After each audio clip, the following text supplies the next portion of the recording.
How we doing, chat? It is time.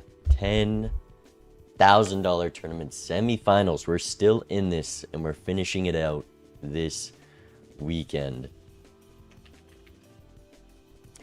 We're about to start our match versus Burb. It's going to be cast by Raffle and Edzy, if you want to see that POV. We're just going to try to play some clean Balatro today. Everyone in the tournament at this point has secured at least the 4th place prize of 500. But if you win this, you are guaranteed 2,500. So the winner of this match, it's at least $2,000 on the line. So it should be a good time. We are competing for charity. It is my tournament. I'm hosting it. So we are going to be playing for the ALS Association. And hopefully bring in some more money home for charity.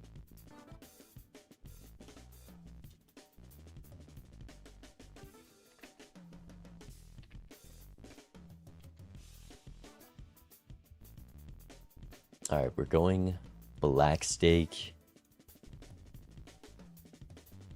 Deck bans. Oh, I should have hosted so I could see the decks. We are going to ban Black Deck. Maybe. Okay, let's get the bad ones out of the way. Green.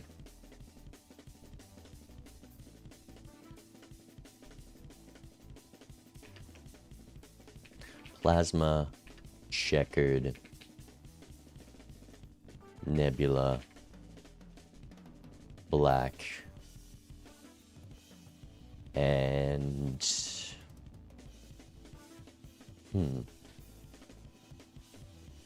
We get one more ban. Green, Plasma, Checkered, Nebula, Black.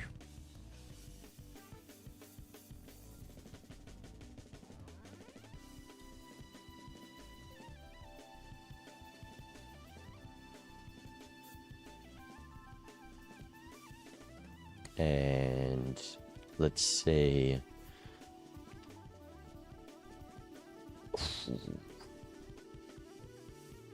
Let's play... Let's say Erratic. We're going Black Stake.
Alright, let's play some Balatro. Let me send you guys to the void for 1 second while we swap over.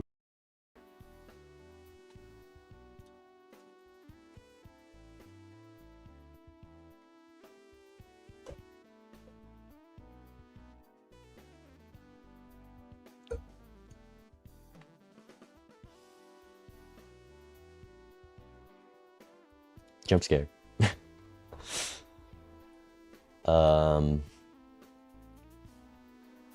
Let's do this. Alright, I think we're good. Just waiting on Burb's picks.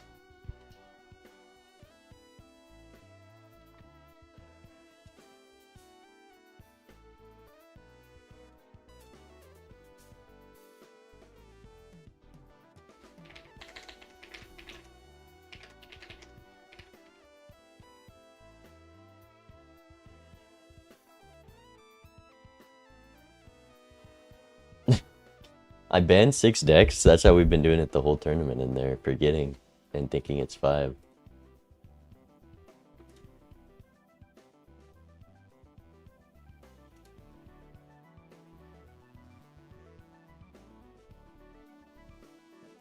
But Burb's been banning 5 this whole time. I feel bad. That's funny.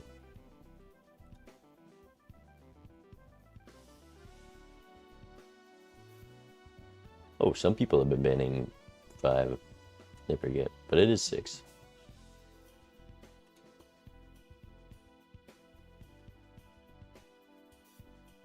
Who's Burb? They are my opponent, the other semi-finalist.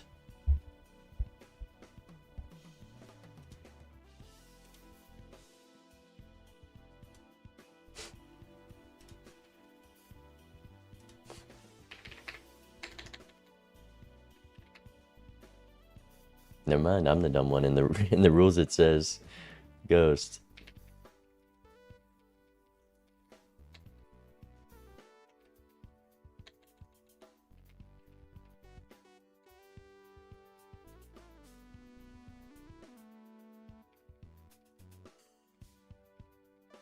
Thanks, Night Slayer.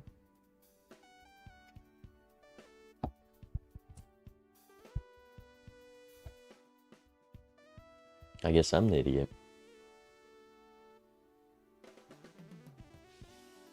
They pick the one I took out. Alright, abandoned, painted, erratic. We're gonna go erratic deck. I think that's fine. I kind of regretted banning it anyways. I forgot to ban abandoned. That's the problem with not looking at the deck list. I'm gonna make sure to be on that next time. But erratic deck, black stake is the pick. I think I've played a lot of erratic black, so I'm fine with that.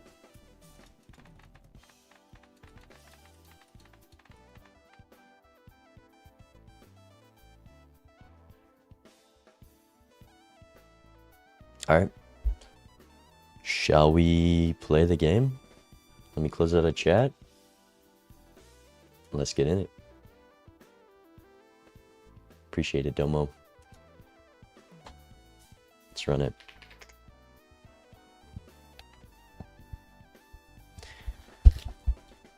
Just lock in. And we got to put on the track.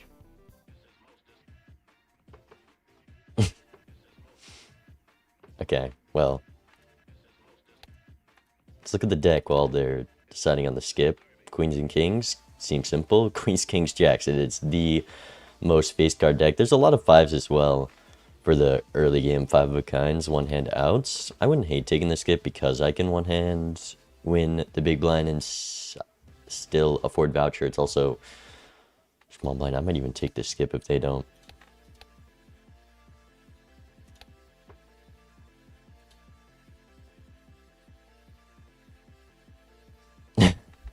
We're just gonna stalemate. Maybe we should talk about it. This is such a clean deck. Diamonds are the most, and then it follows like upwards. It's like a pyramid.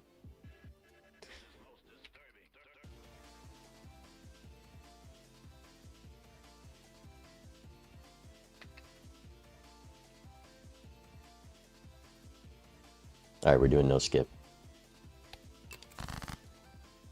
We have agreed. If they didn't take the skip, I would have skipped, but if we're agreeing on it, I'd rather not both take the skip. And we have lots of 5s. We'll go for 5s and kings. I guess I can just go for diamonds, but there's not many high diamonds. Let's do this.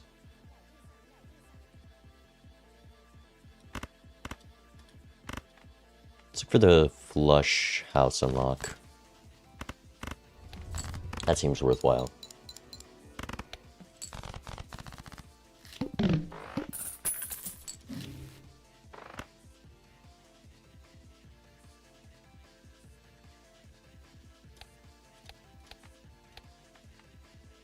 Okay, they just played quickly.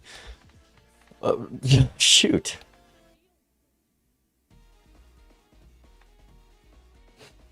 This is a tough decision. I don't want to miss a buffoon pack. But if they played that quickly, they probably also went oops.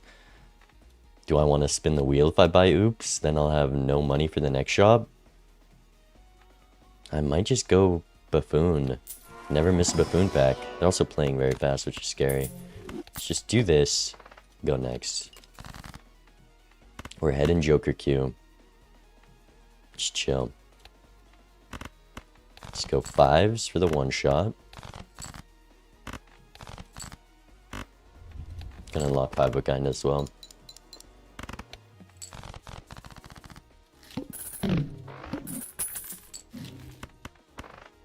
No voucher. Just buy this, go next.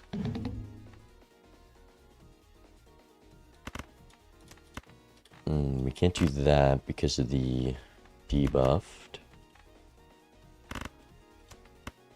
20 on a pair, 30, 20 is enough.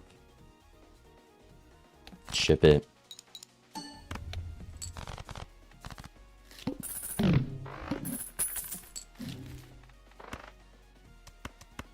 Let's just go Spectral. I can't afford to do Mega. Immolate. Then we can do Mega and then Voucher. Hermit. Fool. Hermit. That's a lot of money. Flashcard's not worth the price for the shop slot. Flower Pot. Could be a good 3x for a 5 of a kind, but I don't have a 5 of a kind with different suits. I would need a suit changer to get it online. I need like a wild $6. I am going to spend the price speculatively. This works for a flush house if we're doing that. And let's go next. Eternal Erosion, going to be a pass for me. 4 of a kind level is not worth it. This just clears. There's nothing to do with our deck. Ship it.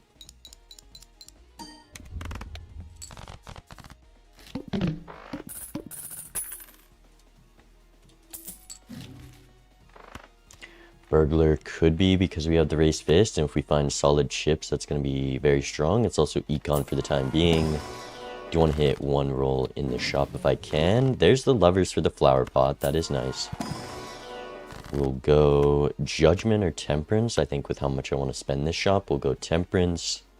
Do I want to use the stone? 2s, 3s. Okay, 7 or Ace. No. Let's go Burglar in a roll. Go next. Got the 3 hands. Ship one of these. Could have been Stone card to get out of 1.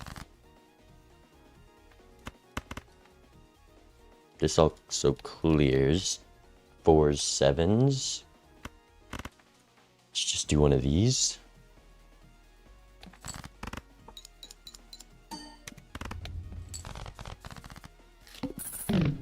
Okay, we've got a lot of time to think about this shop. They've kind of fallen behind. Death card. Just gonna sell you.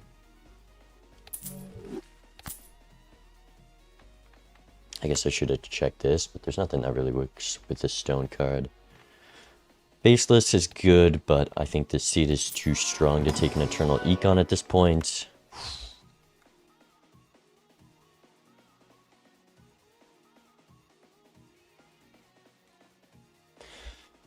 Oh, this is a tough pack. Hack, walkie-talkie.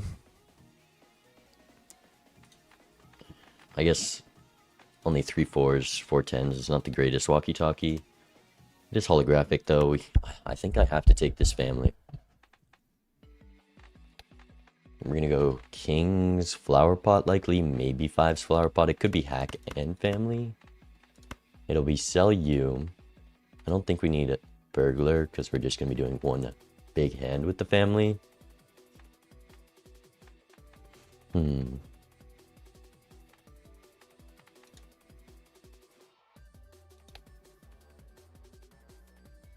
Like, I'm definitely taking this. I think they will too.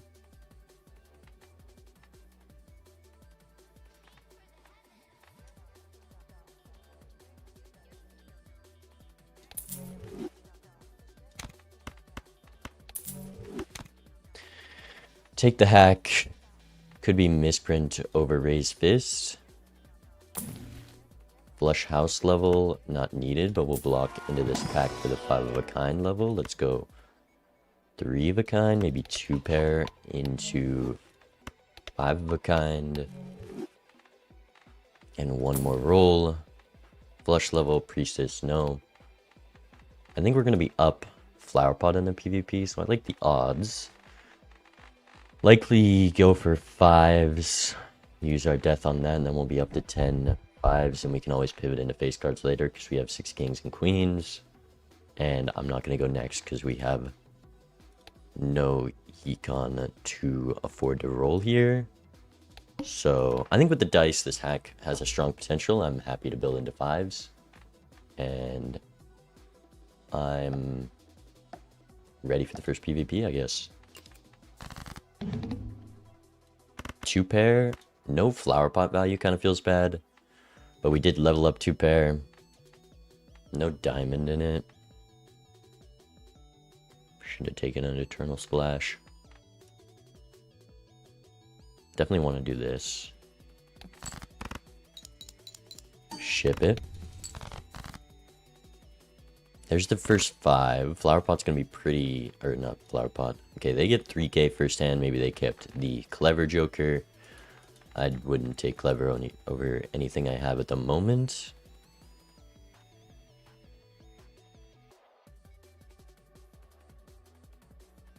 Ship one of these.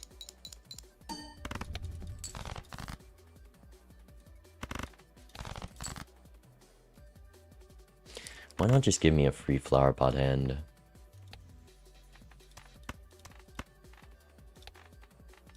$1,780. We definitely draw the 5s. We also already got the club one. Do I need this? Actually, we needed the club one. And then we'll have to death fool for the other 2 suits likely unless we draw the spade. Let's ship this.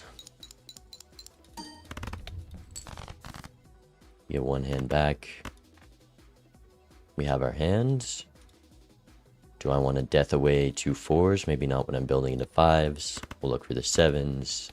We'll look for that spade 5. And we'll look... Maybe we keep the queen to get higher raised fist value. And then we can death whatever low cards there are after. Surely they're not 3 low cards. There is... Yeah, we definitely get at least 1 high card. Discard like this. Deathing an 8 and a 10 isn't the worst. We go lovers on the... Probably on the... Wait.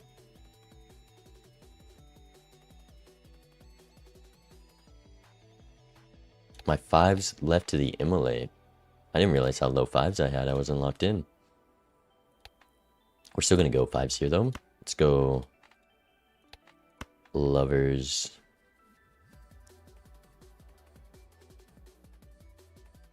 On the club.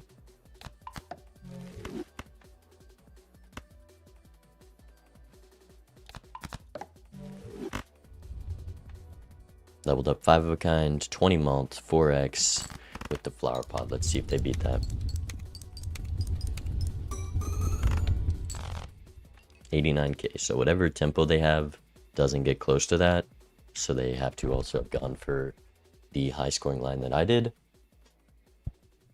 So let's see. There's not much value to gain. There's no magicians. Let's see. Nice. That's 1 life down. We go next. Death card is good. Do I want to bring it in this pack for higher temperance value? This rough gem also very good.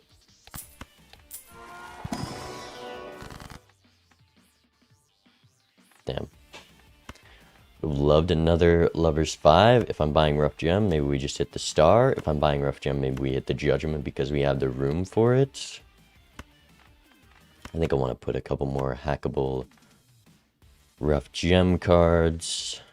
And If I am deathing another wild 5, which I think I am, we can afford to live without raised fist for now. I think the potential of that is too strong. Let's see what's in the pack of red seal queen. So maybe we're not going 5s as strongly, but they are good money for now. Maybe that means the oops isn't as good. There's a strong bloodstone line at the moment. I think up a life and a somewhat consistent draw, 48 cards, 4x should do it.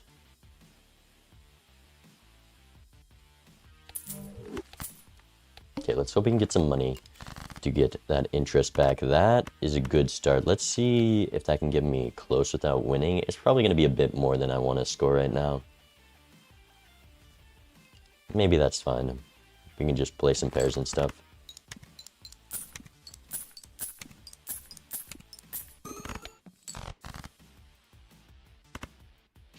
Like that. There's a pair. Looking for the red seal queen. 2 more 5s. Don't need you to get out. This is a diamond high card. Can I get a better hand in? Maybe I play this flush. Does it win? Shouldn't. Maybe the extra chips does. It does not. Perfect.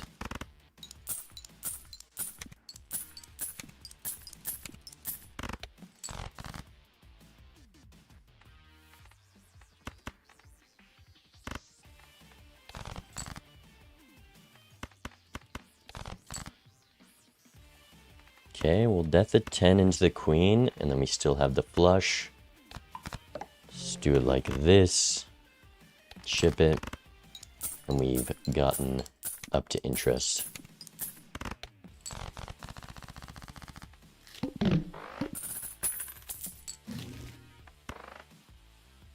Eternal Chat is pretty useless at this point.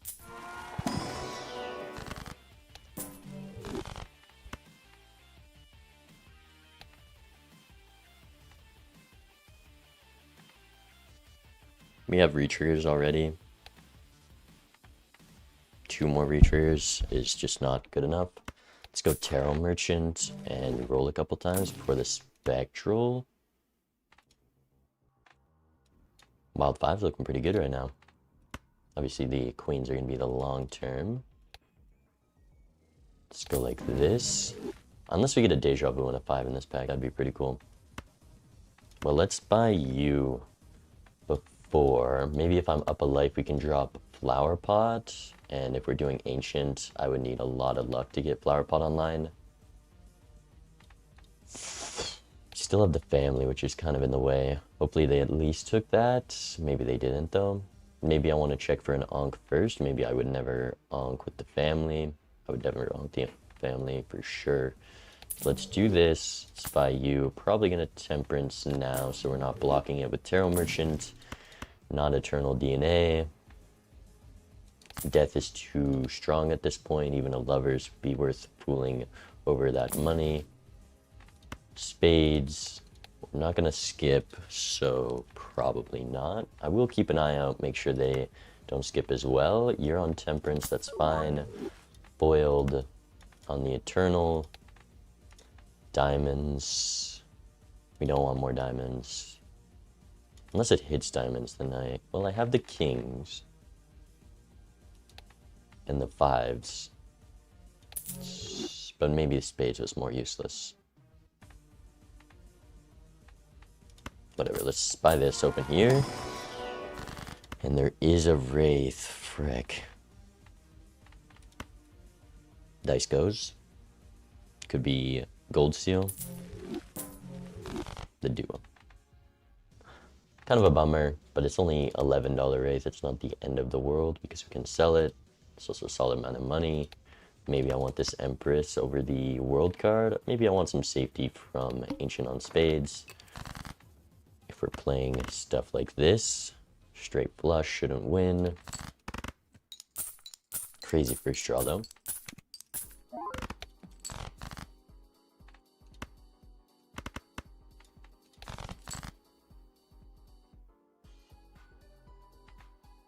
Only 4 spades left, yeah. It's a bit risky.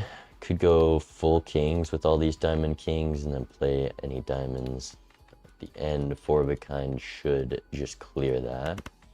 I'm gonna discard this. We have the world card if we need it. This is a very lucky draw. What am I less likely to be able to play? We have lots of 5s left, so I can probably play this in a pair, and we'll get rid of the 10.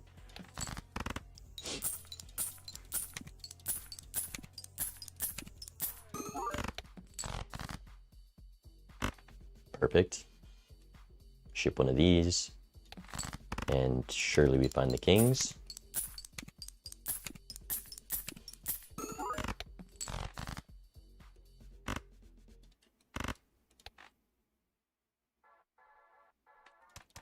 Let me make sure this one's it does. I'm gonna discard, I think.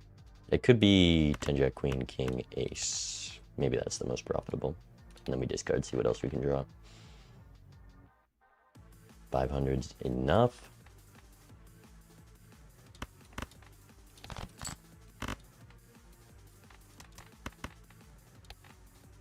This should also be enough. I just really want to be sure when we don't have timer ticking down, we're clear here. Ship one of these. Lots of money.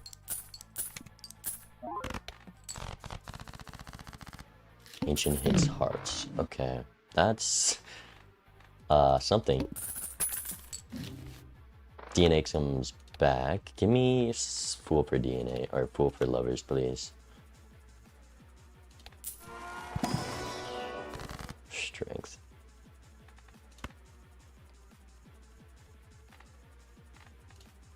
Okay, it's probably just gonna be a look for these guys in the PvP.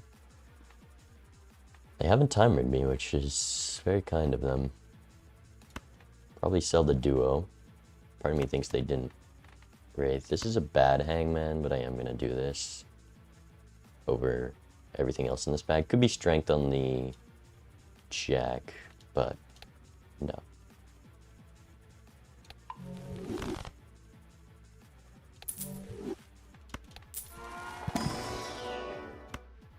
I wish I could keep that.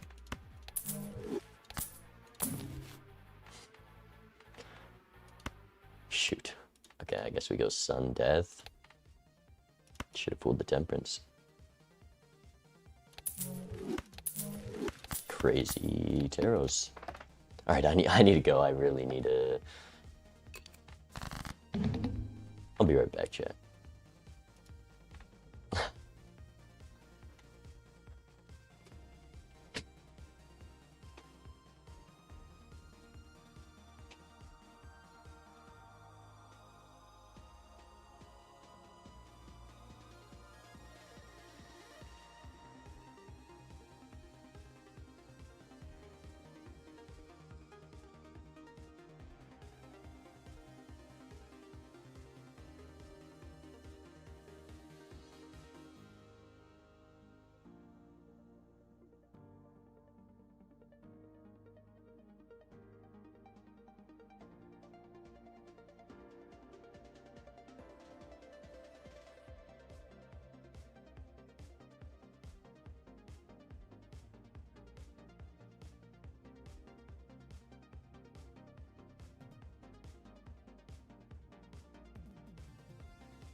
I think worst case for me right now is they built into wilds because they opened an earlier card pack. They have wild red seals.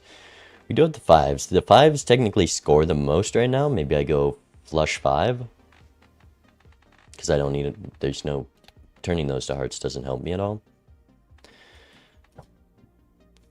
Do I want to use DNA? I don't think I care.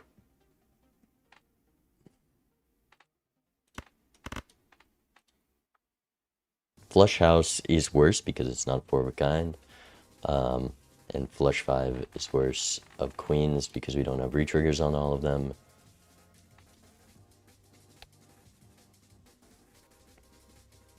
So let's do this. I'm gonna look for the queen. I am gonna debt the queen when I see it.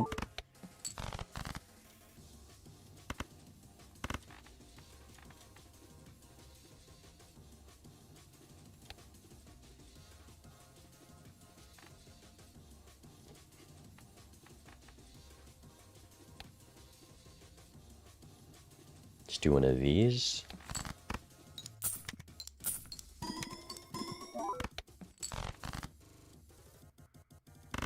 Do I take the dollar here? Do I discard thinking I can draw a better throwaway? We do need you to get the flush 5. 5 of kind is also fine. We get turn orders, so...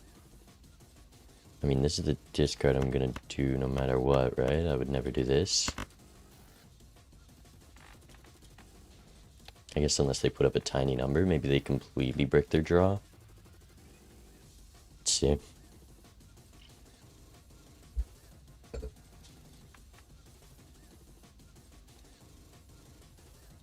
$250k.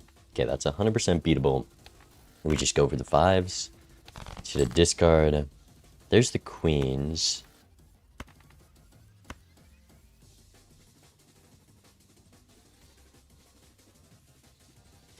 Like, I could sun now and have the flush house guaranteed. I'm not confident that wins. Maybe.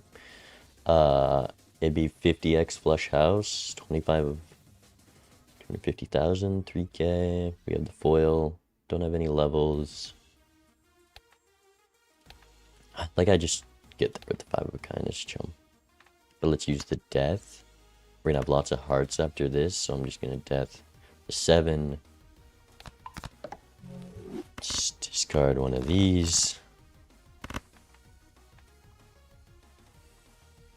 Okay, maybe I just play this.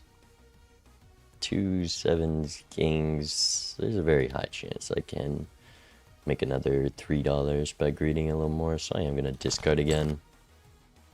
Doesn't matter. Unrewarded, unpunished. Please draw the 5. Please draw the 5. Okay. Not a flush 5. Not the end of the world. Let's do it on these 3. Well, let's see. How many? 34,000. 70. 140. 280. Theoretically. Around like 300k this should be. Ship it.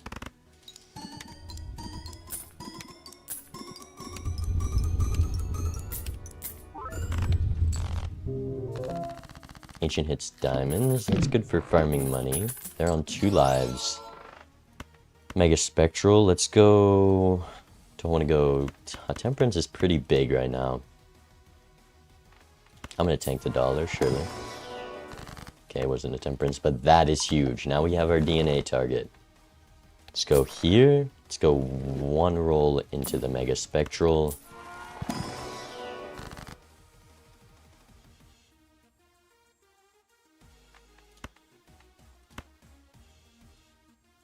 You can't onk. Well, you could risk the onk on the Ancient if you're behind, and that'd be really bad if they did that. If they didn't do the family.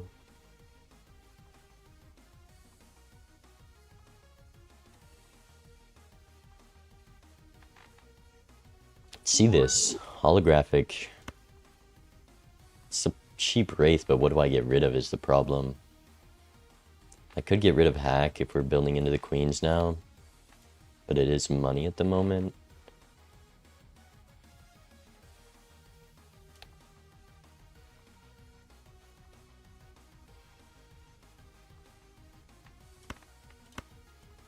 Can't risk it on the Ankh, I have too much value. And this is a terrible Ecto, so...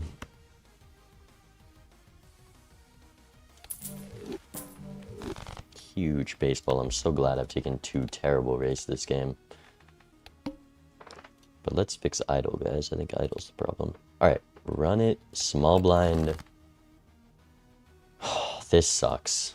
This sucks. I have a lot of money to make. If I just look for the flush here, I can make a lot of money. I do need to live, which means probably go for kings. Just keep the pair of 6s. Please, will I copy? I'll copy this or this, I think. Keep the kings. Drop you. Perfect. That's so big. The first one is insanely important.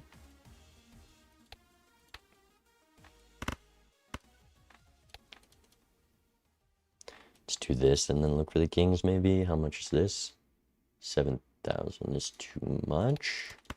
Maybe if it's that close, we can do this and then look for more diamonds.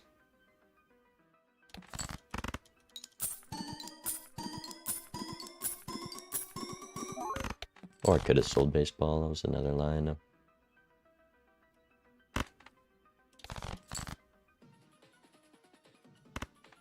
Surely I'm not dead here, right?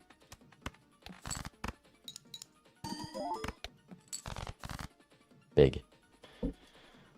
Okay, this clears.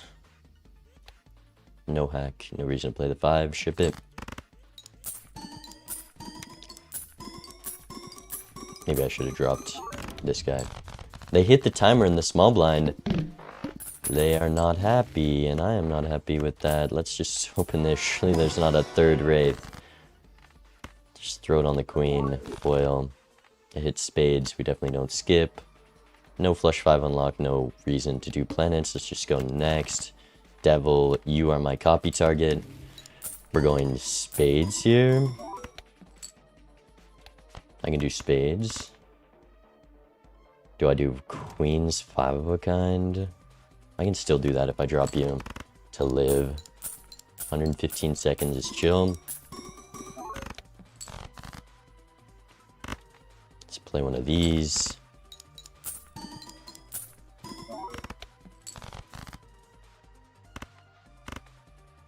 Whoa.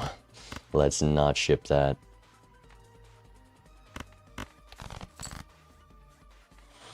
Two kings, 7 queens. Okay, surely we hit the queens. 4 of a kind should be enough. No diamonds in it feels bad. Let's throw devil on you. Wait, does this clear? I guess I could high card this if it doesn't. Okay, it does clear. Huge. 74 seconds is plenty to shop with this amount of money. I think keeping baseball is fine. Diamonds hit is not ideal. Moon card, no. Let's hit moon roll pack. Lovers, no red seal queen. No reason to lovers. Let's sell Yugo emperor. We get fool hermit. Fool for an emperor seems chill. Use it here. Moon world. Wow, we've gotten every suit changer but the one I'm looking for. Wild king. None of these are diamonds. Let's go strength for this guy. Then we have the flush 5. Save the world. Get one more roll. Could be flush level. Could be go next. One more. We can sell the world card or a chariot. Alright. 48 cards in the deck. The question is, am I going to DNA? Yep. I can still get the flush 5 online if I don't DNA here. That's the jack I want to strength. I might as well strength now. Not going to be able to make too much money here.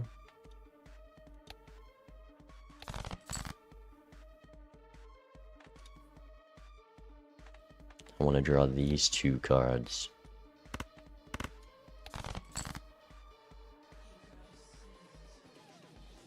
I want to chariot you. I don't think I'm going to DNA here. I think I'm going to greedily hold this because it's as valuable as playing another diamond queen because we have the chariot for it. And I want to be greedier with my draws here. If we can put him down to 1, it's so strong, more strong than a DNA proc that is not 100% needed. Foil isn't needed. We have chips. We get at least that, which is big. We get $1. Massive. Please give me another queen, though. That'd be very nice. Okay, that's fine. Not the most re-triggers on it, but what can you do? Ship it.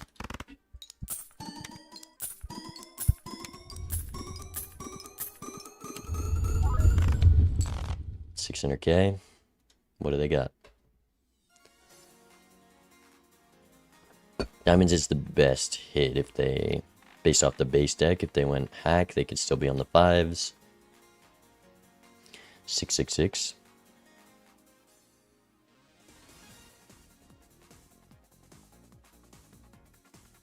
No flush 5 unlock yet. Could sell baseball here.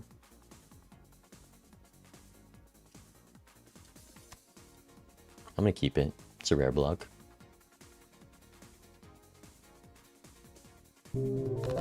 Alright, they're on 1. 600k. We haven't seen what they can do yet. Let's do Crystal Ball. Let's go Arcana first. Could be Emperor. Not needed. One more roll and then Mega. Purple King could be Diamond Queen. Obelisk. We got the room to hold those for a while. The Tarot block. You're on hard, so living here, we probably just have to go for the queens. Let's get DNA off. His first priority, not on any of these. Oh, I want to play this so bad. 7 queens left.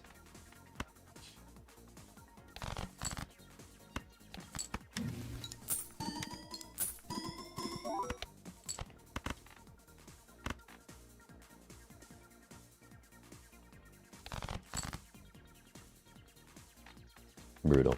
I guess I get to play this in a 2-pair. It's not that bad.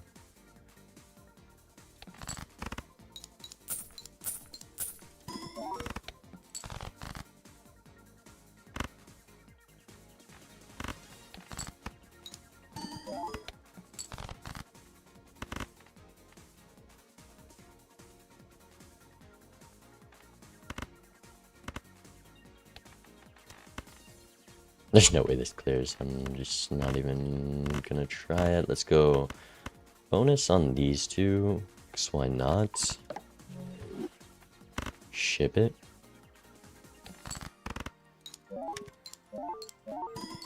Still haven't unlocked flush 5. Diamonds is not good. Clubs hit's kind of the best. Go Empress, roll, Invis. You can go first. Let's check this. I wonder if my fool was good for that Hierophant. I was kind of thinking about that.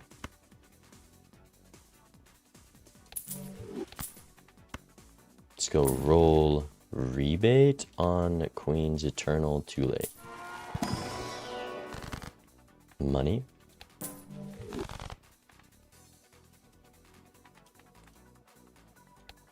Andy.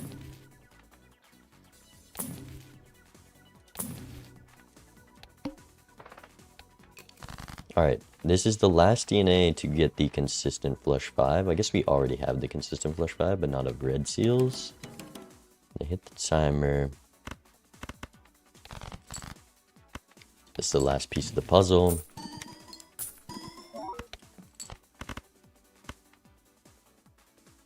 $11 queens left. We should be fine to play this.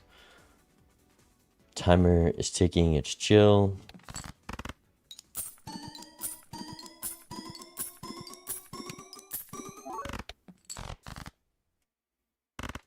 Almost a straight.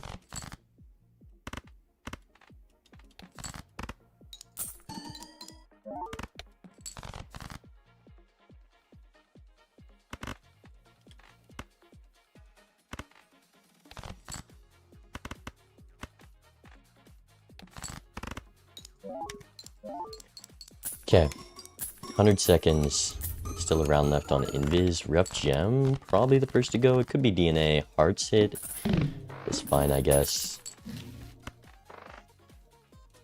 Let's hit a roll. Roll. Could be Juggler over DNA. DNA is useless.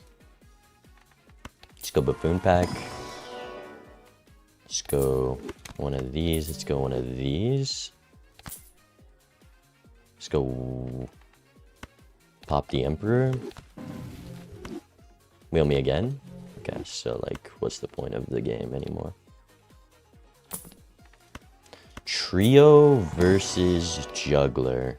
51 cards. It's on hearts. We have these two as an out. I want to be able to hold this. Is a 3x better? It also allows me to farm more money. They're on 1 life.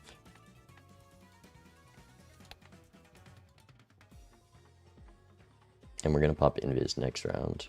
I think this is more valuable, this PvP. Right? 3x. I see timer, 20 seconds.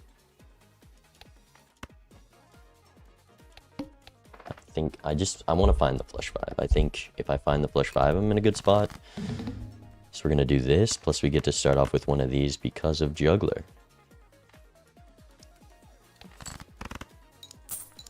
Should have thrown the Empress Thyra on that.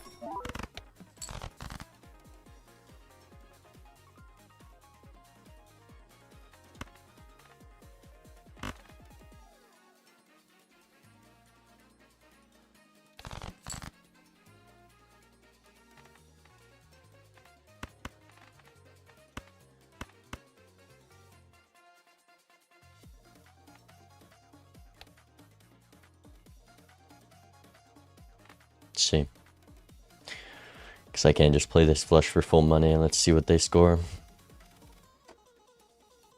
Flush 5, full red seal should be a good number.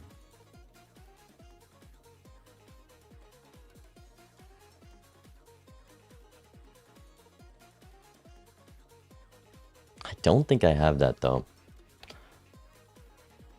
Yeah. Right.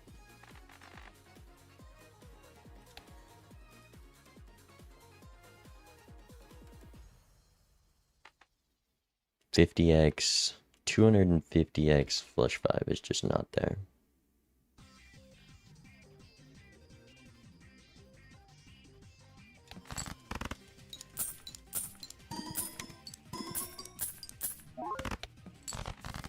If this invis hits the family, we're in big trouble. But I have to take it. We have a lot of Joker slots left.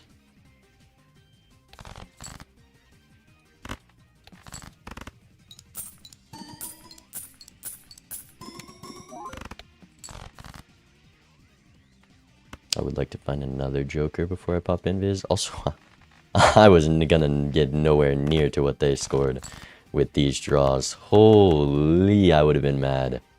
I would have been mad. Whatever, we got lots of money. Ship one of these.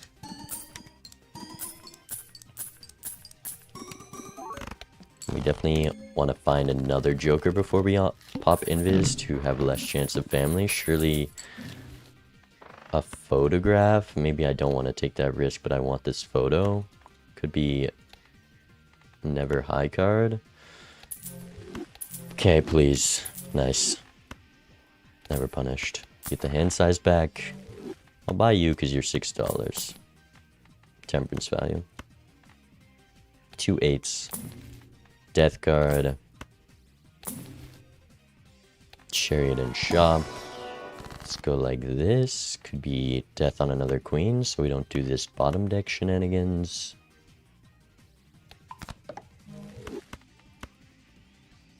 Hang 'em. We have no econ now, so maybe we'll be a little more careful with the rolls.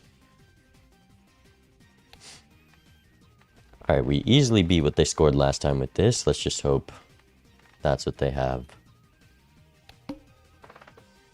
They didn't skip, we don't skip.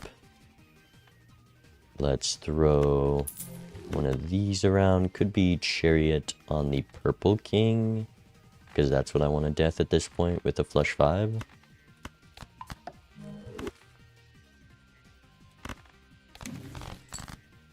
I do want to unlock flush 5 at least, would be nice. Nothing else to discard for except the gold king. Diamonds, maybe spades is the most likely hit for a flush 5.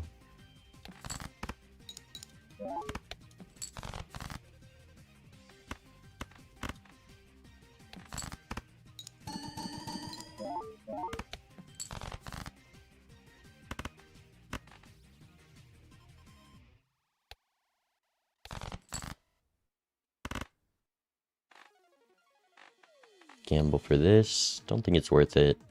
Let's do one of these, and then we can pop Priestess. We saw what they scored last time. Where are we at with one of these?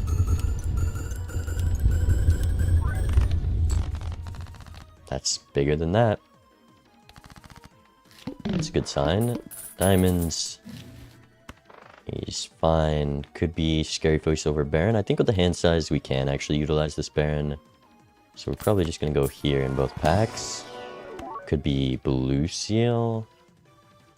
Maybe my draw is not consistent enough for that. With this Hangman, I'm going to take the blue. Red Seal Steel. It's also a Jack. We'll take that as well. Go next. Hang 'em.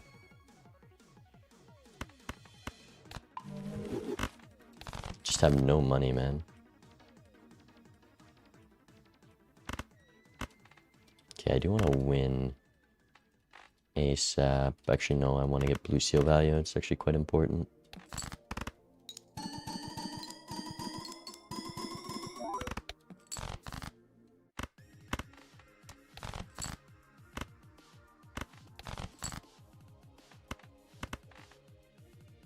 Oh, I kind of forgot about you. That's my bad. 5 queens. Gonna do this. We get the Blue Seal. I need a queen, though. Surely I draw one of my 5 queens. Surely. Nice. Give me the Blue Seal value. That's gonna be like a 30% increase. Maybe. Maybe not with the amount of chips we have. Hard sit. Does not matter. Let's go flush 5 level. Let's go in here. Could be... Use this now. We get another level. Strength. Can throw it on the Jack. Maybe some extra queens into kings. Get a Red Seal Steel King. Check both of these.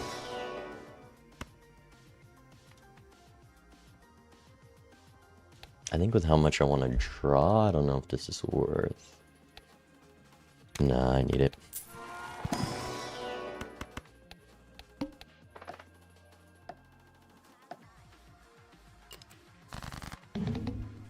Alright, that is step 1.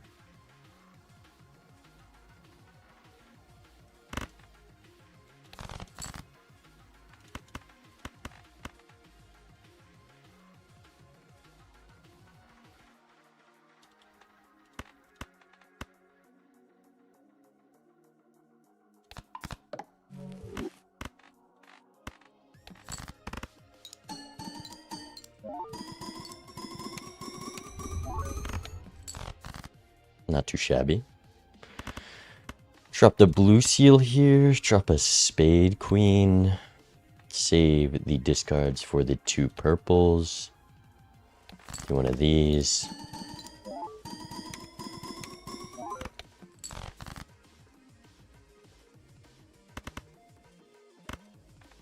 I think with the strength, I'm fine doing this.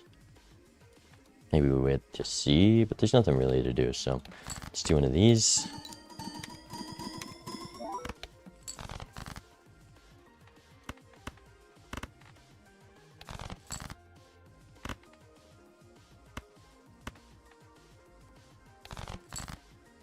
Okay, good enough.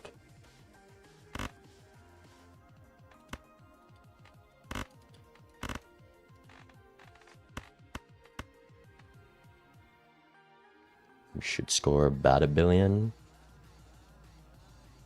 I think.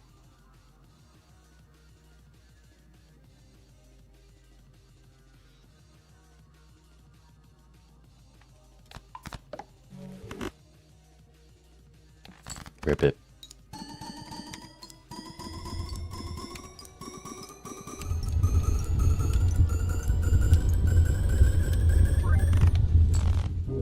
GG. Game 1 done. Huge.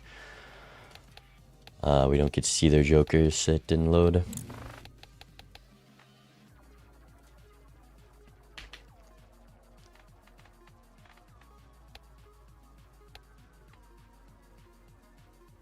How you feeling, chat?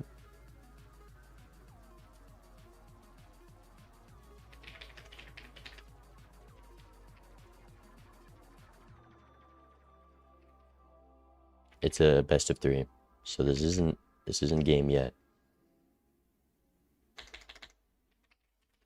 They were going hack? What the heck? They had double hack, and they ignored the red seal queen. The thing about hack is it takes up a joker slot. A red seal queen does not.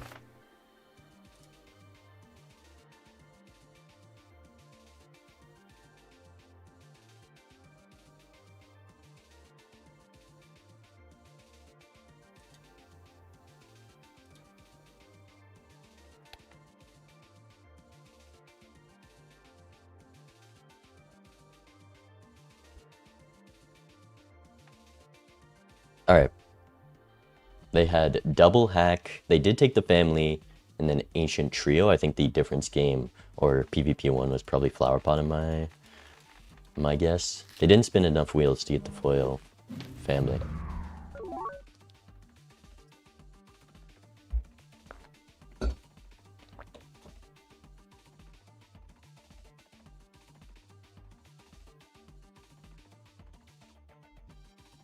Invis win. Yeah, their invis hit hack, which is bad for them. Maybe the difference that PvP. I think I still got him with the Baron over the trio. Depends how much steel they had.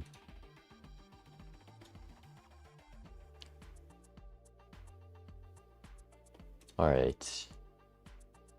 Winner's higher seed.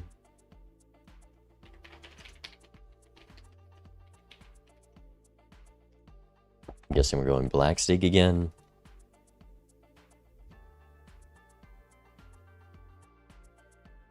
The 1v1's on seeded. They're random seed, but we're both playing the same seed. Now we're going black stake once again. And for my bans, I'm gonna make sure to ban abandon this time.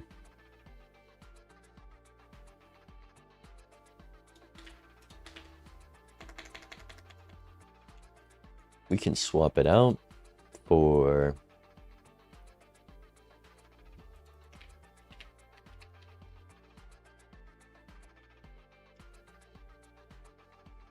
abandoned. My bans are green, plasma, checkered, nebula, abandoned. We wait their picks. Well played. It was a little scary seeing the invis, but we got the good hit. Because I wasn't sure they had the family. They didn't do anything to make me think they took it.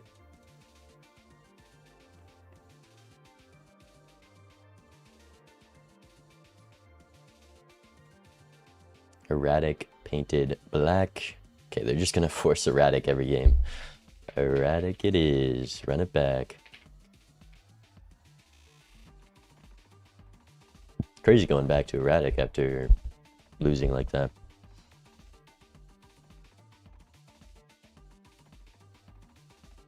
Alright. 2-minute break.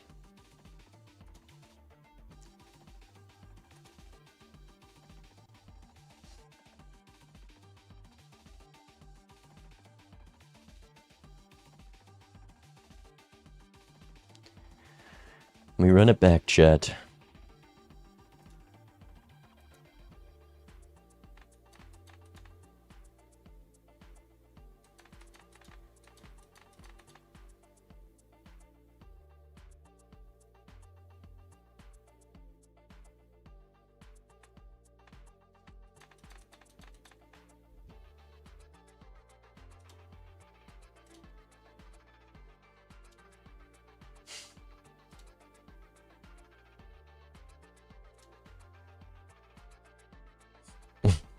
I'm listening to the casters right now.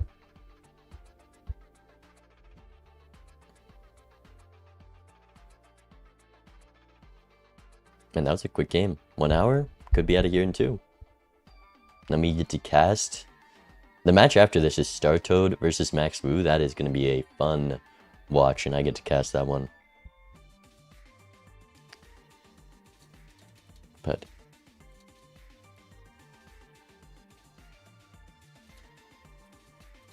Whether we win or lose here, though, I think we're still playing tomorrow. There's going to be the third place match to decide who gets 1,500 and who gets 500, and the finals match, of course.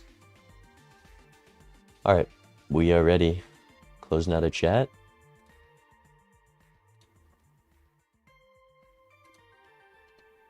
Good luck, have fun. Rerun it. Erratic deck again. 5 queens, a lot less face cards this time. 7 sevens, 8 sixes, or 6 eights, I mean. Should be fine.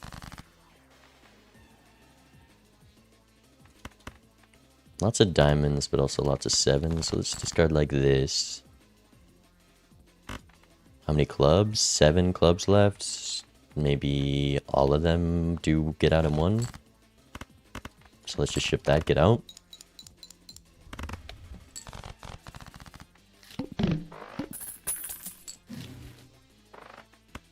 Never miss a buffoon pack. And riffraff. Chad hallucination is good. See if we can draw those sevens to get out in one. 4 of a kind is enough. I do want to unlock 5 of a kind, so let's ship this.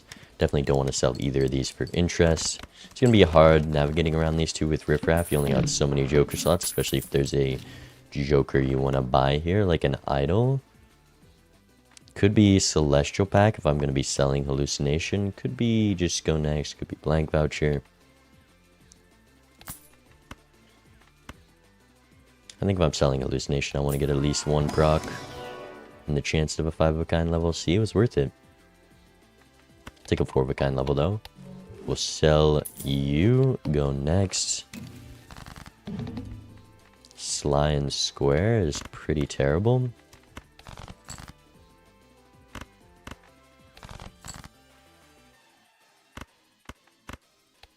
Let's see, with the 50 chips and the Chad, where does this give me? Because we only have 1 7 drawn still. Probably just do one of these and get out in 2 here. Seeming like. We probably also want to sell for interest if possible. Does this clear in 1, 40, 14, 50? It should, I think. Let's do this.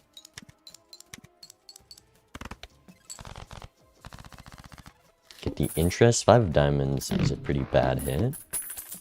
Idle and erratic, probably going to be a lot of luck.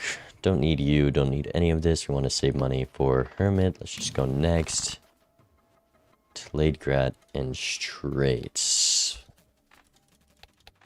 5, 6, 7, 8, 9 seems very doable.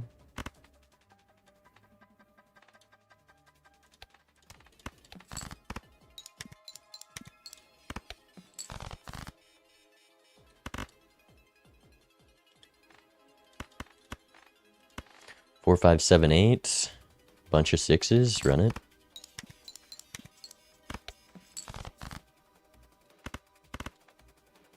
Do one of these. Can't sell anything for interest. Hey, we got the 5 diamonds. 2 of hearts hit. $9. We can max Hermit. Certificate is annoying, but it is needed. So we probably double sell, proc riffraff a little bit more, and go next. Let's swap you now for higher temperance value. I'm going to hit a roll into standard. How many spades? Only 9 spades. Probably avoid wrathful. See if this helps me make a decision. Could be queen, 4 queens. Could be glass ace.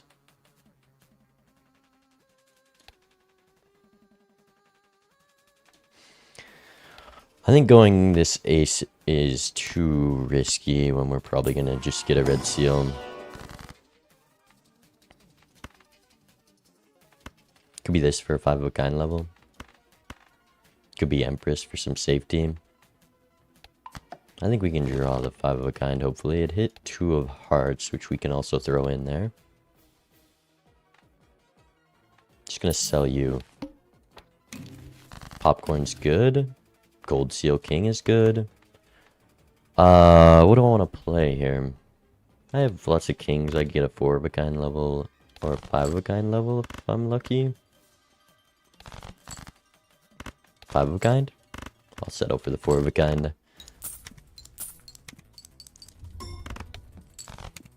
Get the blue seal. 7 of diamonds is a hit. That is... Never mind. A miss. We just have lots of 7s, not lots of 7 of diamonds. Could be ice cream with the popcorn over riffraff. I like that. Riffraff can only do so much. Never mind, it's business card. How do we get that business card involved? I need purple. Can't get rid of you yet. How many jacks do I have? 3 after taking that one. So we really want to strength that jack. Let's go chariot on you, though. There's no 7s to lovers. Could be strength on you, actually. And then 9 into 10 isn't that beneficial. 5 into 6 doesn't do much. Definitely don't want to go for kings because I don't want to be 2 strengths away on that. It might just be a single card strength.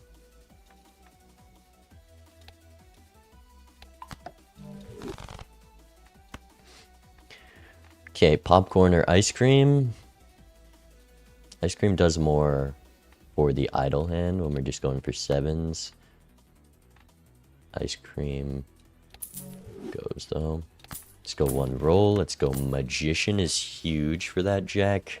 I guess maybe I'm keeping the jack in hand if I draw it here, so I don't know.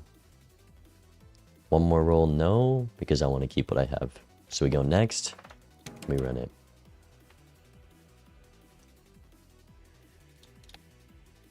They're having an issue with their streaming, so okay, they're good.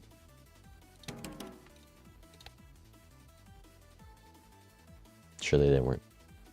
Never mind. Business card, cert. Hopefully we get a purple seal. We do have a large deck, 55 cards. We already have the red seal. If I get a purple, we sell out a cert. We have a red seal jack. We get a gold seal with the business card. We already have a blue seal from that pack. I really would like to see a purple here.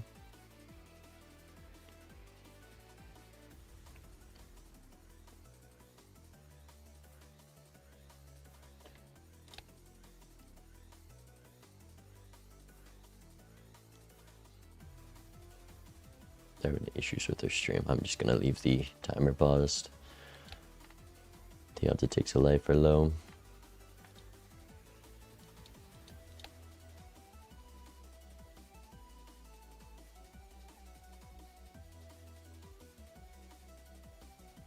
No. Did their game crash?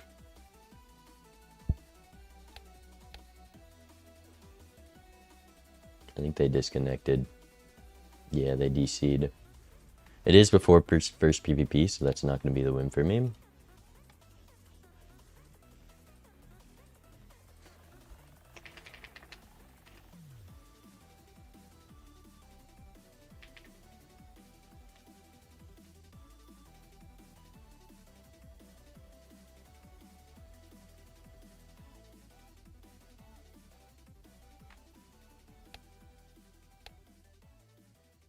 Gonna run it back. Alright, a little bit of a shakeup. I don't know if I was in a better spot there. Let's see, what do they have? They have Cert, Idle, Chad, and they were still running the Riffraff. So I probably was in a pretty good spot, but let's chill.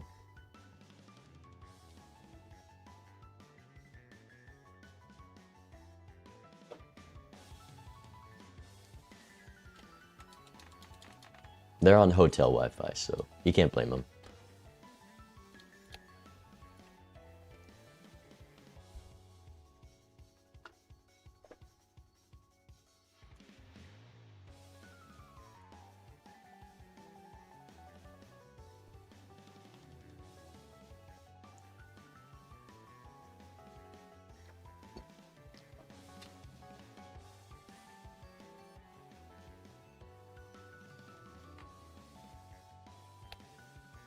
Alright, I think we are good. Good luck, have fun.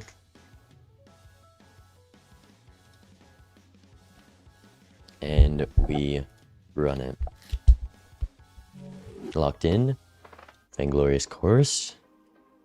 Enter the small blind. What's the deck looking like? Yikes, get an IDC. What do you mean, one queen? 6 8s, 8 2s. How are the diamonds looking? Diamonds are looking bad. Spades are looking good. Let's drop like this. 4 of a kind 9s. Do have another 9. I'll try for the 5 of a kind unlock. We actually drew all 5 9s in less than half of the deck. That's cool. 2,000. Definitely not doing that. Could be sun card, could be egg.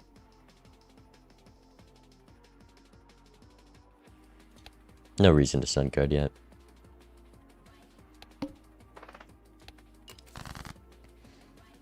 Lots of 2s. Good amount of 7s.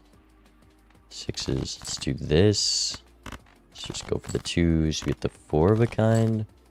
I think that's enough. 2 chips is very little. Okay, it is just enough. We need the 5 of a kind to get out next time. Vagabond. Keep it simple.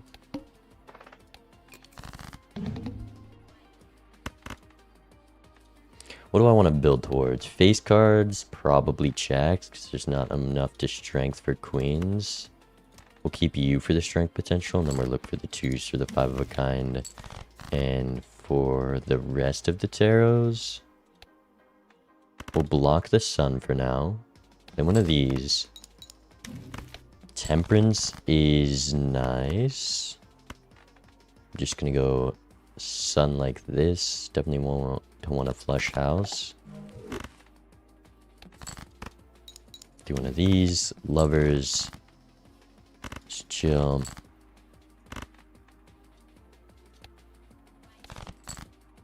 Okay, 5 of a kind clears. Should it be lovers on a non-heart too? I think I want to throw lovers on the heart too.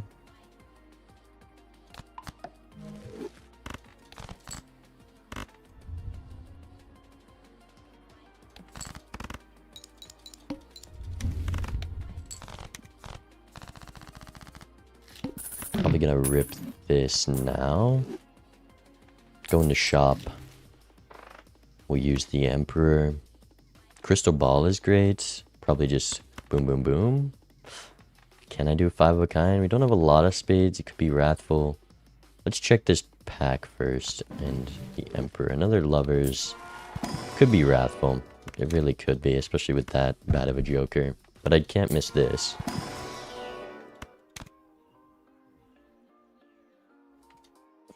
Guess we're building into queens for now.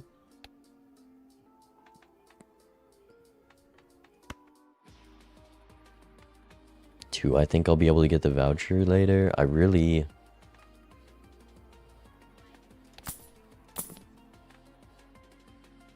Swash egg seems good enough to sell for.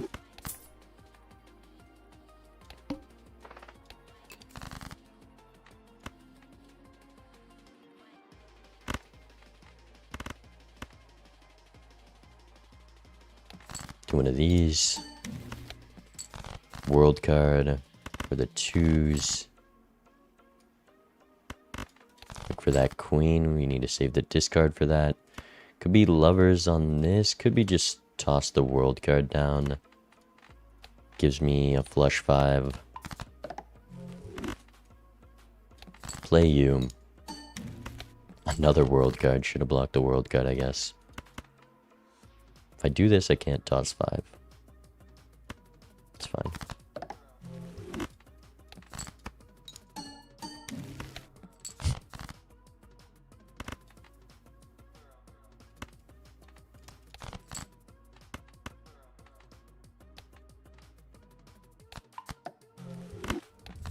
We're doing flush 5 now, I guess. Every time I sell a tarot, I just get it right back. Uh-oh. This is a scary shop with $0. Need crystal ball. Arcana pack sucks to miss, but there's just nothing I can do about that. I don't want to sell all my scoring for one standard. Boom. Lovers, you. I'm gonna use Vagabond first to try to get a death off. Do one of these. Moon card can get sold. We'll try to get up to $4 here, if possible. Hangman is great, and then we'll just discard ace and a 9. How's that looking? Maybe not. Maybe 5. Yeah, ace and 9.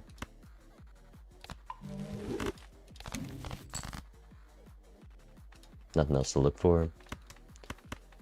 Pull for a hangman. Death is too strong, and there's no reason we couldn't do this unless we get a temperance right here. Devil's nice. Could be devil on the king. I think I want a better card to devil. Never mind, should have taken the king. We got lots of 9s. Doesn't really matter. Ship it.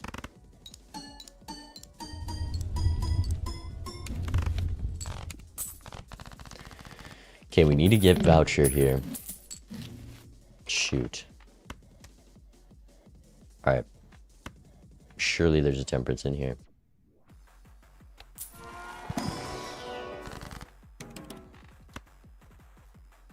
Probably. But I can death and fool the hermit. How else would I... Maybe I still sell the egg, but I do fool the death. 1 tarot, probably not worth that much money this early. Let's sell you, hermit.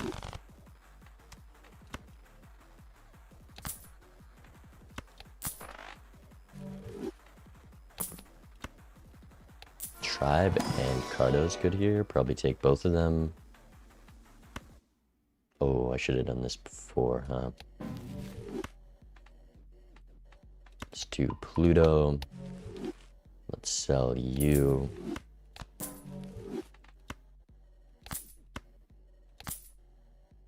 Go next.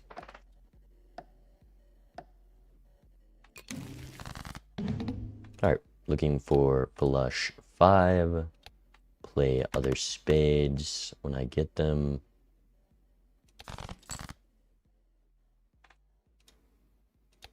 $51 cards. Let's just play the 2 pair.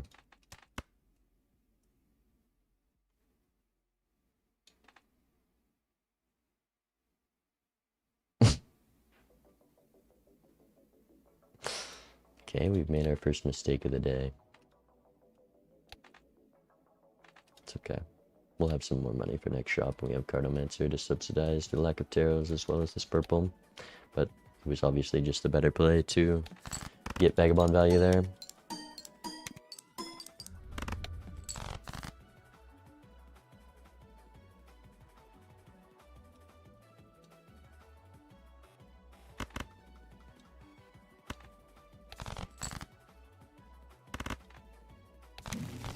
Holy wheel.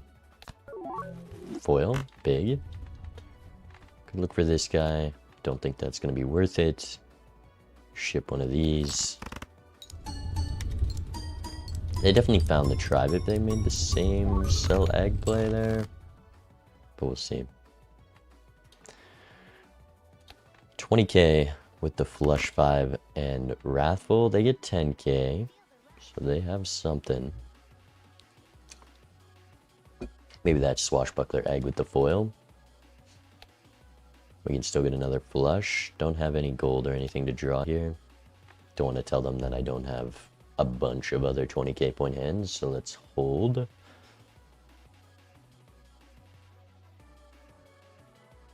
Honestly, holding the money into next shop is good-ish. Because if there's a good voucher, we have the money for it immediately. Maybe an overstock. Like, it's not the worst time to mess up Vagabond. Obviously not the correct play, but could be rewarding. depending on what is in the shop. Surely Vagabond doesn't get a temperance. What is a temperance without egg? Still like $15-16. Okay, we take it there with the flush 5. Maybe up to tribe. And we have a lot of money. Brutal.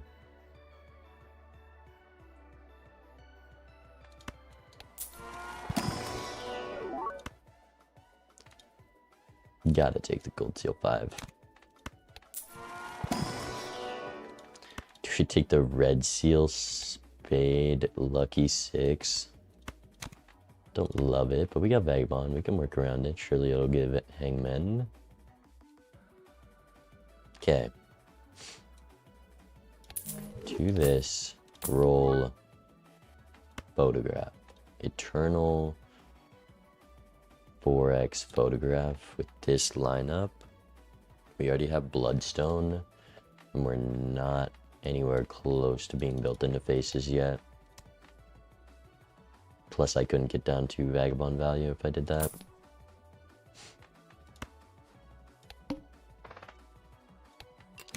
Cardo gives us star card. Wrong suit changer, buddy.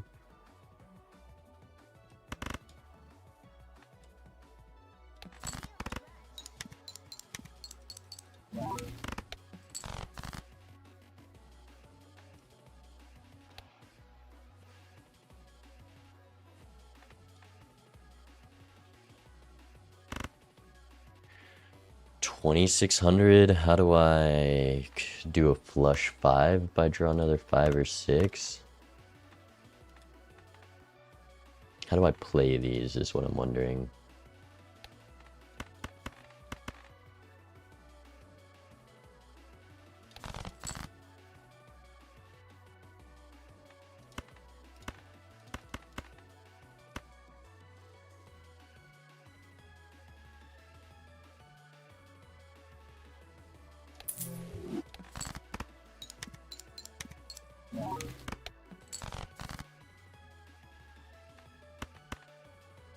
I want to strength jacks into queens at the moment. Maybe we just rip a strength on this. Maybe it's a strength on this. I think a 6 is too far, even with the amount of tarot gen we have.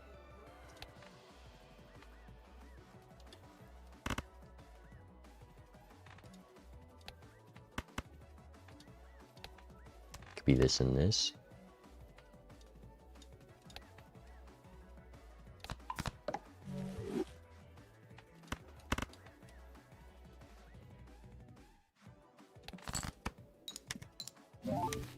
Lovers on the red seal is probably what I should be doing. Feels bad getting rid of the lucky.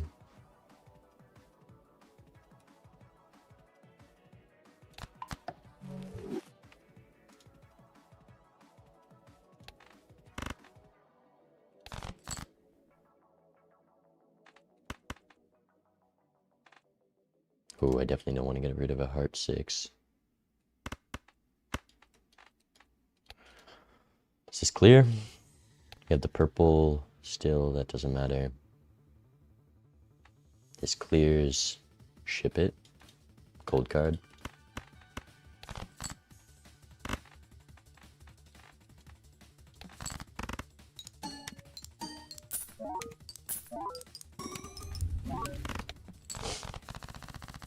Maybe we could have got it up. Smiley face. Let's go roll buffoon. Wow. Kind of wanted that Empress, not gonna lie. What do we sell here? Could be star card, probably. Fool for a lover. Is definitely gonna keep that fool around.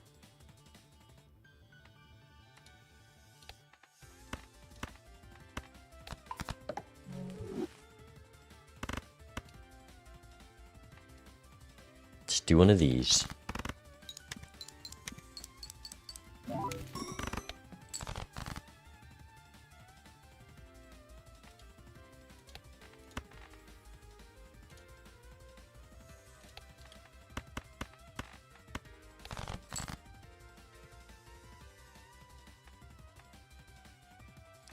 Do I trust a flush with Bloodstone? Maybe with the foil I do. Maybe I just use the strength. How many threes? We can just do this.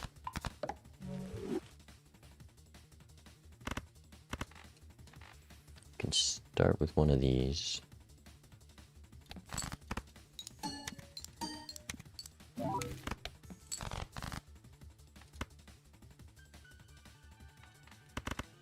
How many procs do I need for this? I'm willing to risk 3 procs. I need 2. 2 for 7 is surely doable. 4 hearts left.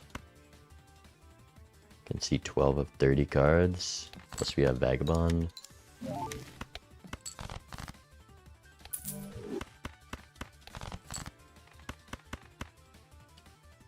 Uh-oh.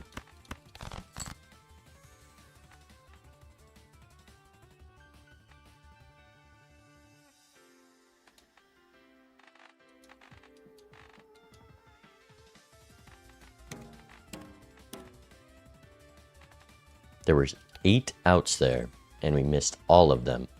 Okay, strength into 9s, no. 8, 9. Can't do that.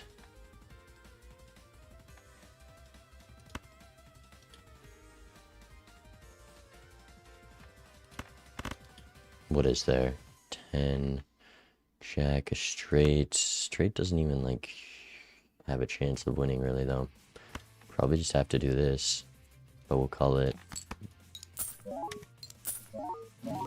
And Bloodstone was... I'll just blame it on Bloodstone. Now we get Max Hermit. Could be Chaos the Clown over a Tarot. Probably want to keep the Tribe, because I'd rather not lose another life after that showing. Could be Fool for Hermit. A Death is really good at the moment. And we have a lot of Tarot Gen.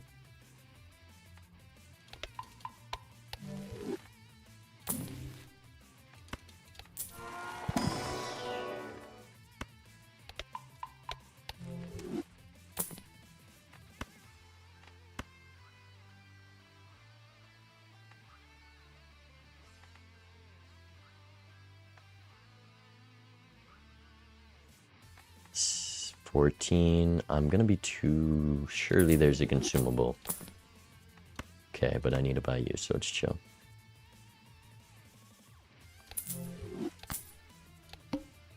We're not gonna worry too much about the seltzer. I think it's fine. Okay,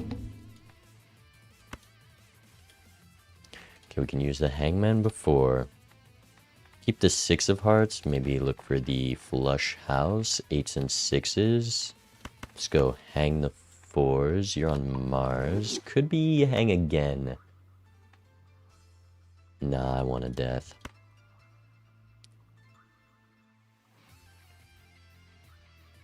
I really want a death.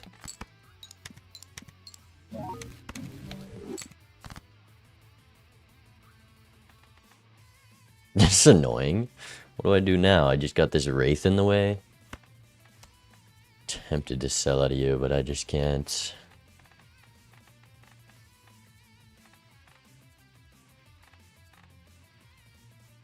What if it's a blueprint?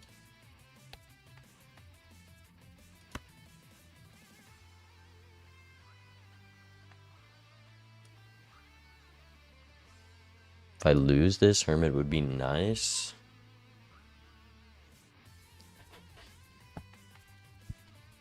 We can drop a Hermit. Let's do one of these. I don't think they have Seltzer, because I don't think you can score 66. Or they don't have They don't have Seltzer, right? If they scored 66, foil plus 16. It's plus 11. I have a leveled up high card. Maybe that was just the difference. 66 is 11 by 1. 51 by 1. Shouldn't have been in 67 with the... this. Whatever. They gotta go. I don't want them to snub value, but well, we can do this. And play one of these.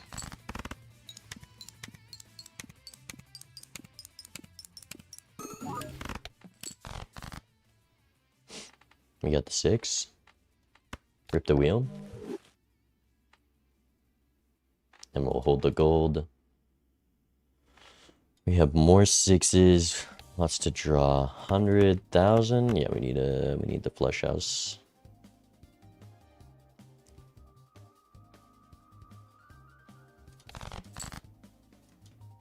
Maybe I keep the 2s instead of looking for 8s, and then I guess then I only have that 1 hit, but kind of got to bank on it. Ooh.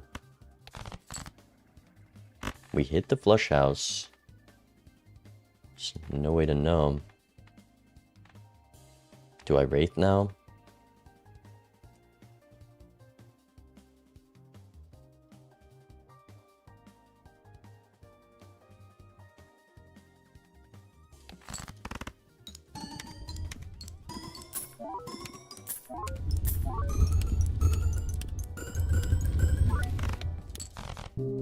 Perfect bloodstone. Love to see it. And we get the hermit.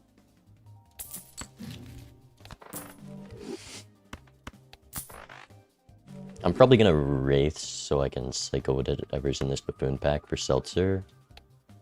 Oh, man, if I didn't lose a life, I'd love the position I'm in right now. To-do list on pairs. Not good enough to get out of that. You're on hermit. But I'm gonna get rid of the race, so we have room to keep that. One of these days it'll pay off. Ooh, business cards, seltzer.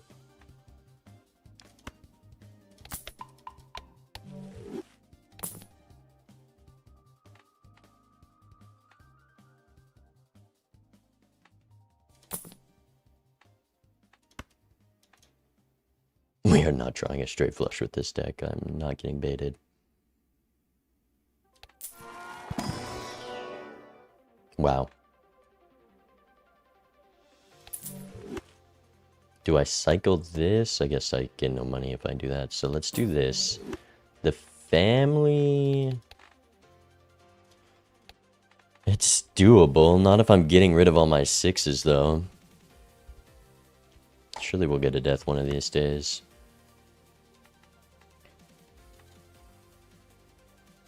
Yeah, we're not doing superposition. Let's just go next. Spade 6. We have room. Ship it. Baby, finally. Okay, we really need to find that 6 here.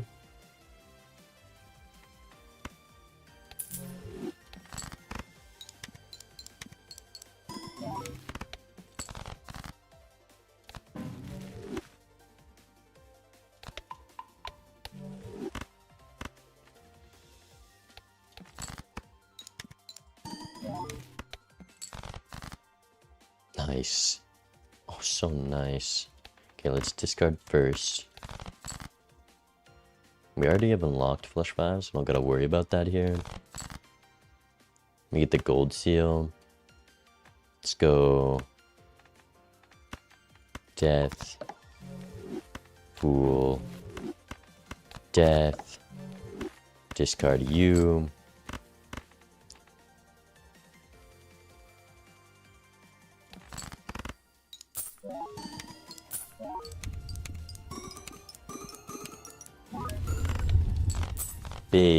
Big.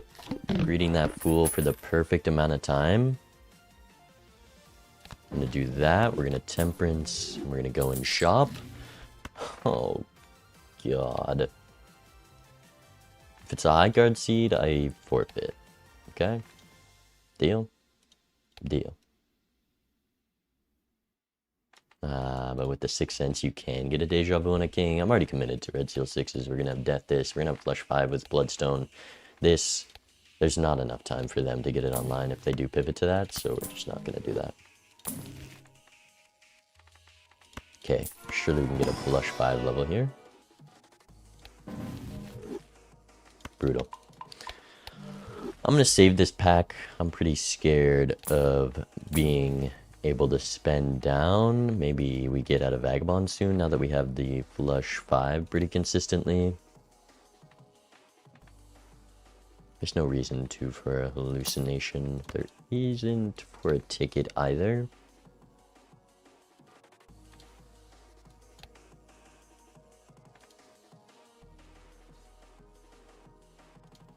What do I sell for this ticket? Technically, we don't need 6 cents. What 6 would I want to use it on? I would have to draw one of these 3. I would only really want to do it on one of these 2. What are the hits? We have 7 6s. Oh, we also have this one. Okay, I can keep it. 8. 9. Never punished. Run this. That's not the 6 I want to do it on.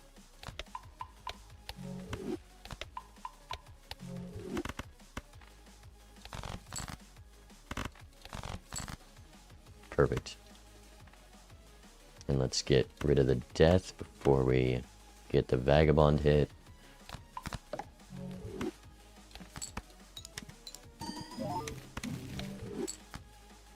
That's okay. Now I'm pretty confident to sell you. This probably a bit much.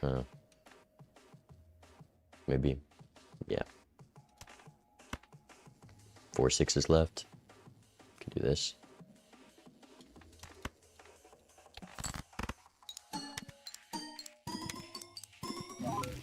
Magician? I really wish I had a sun card, Vagabond. I really wish I had a sun card. I hope no one's listening.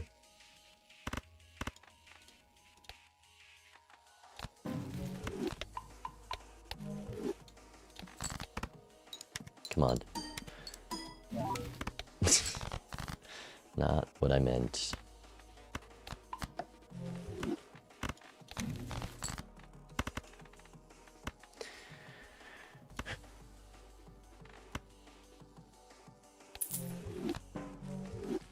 That's a good time to get a satellite. Rip it.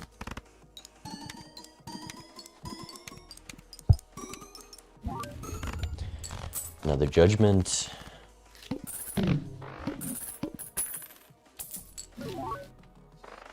Popcorn, greedy. Let's go roll, roll. Pack, or roll pack? Probably pack. Glass 9.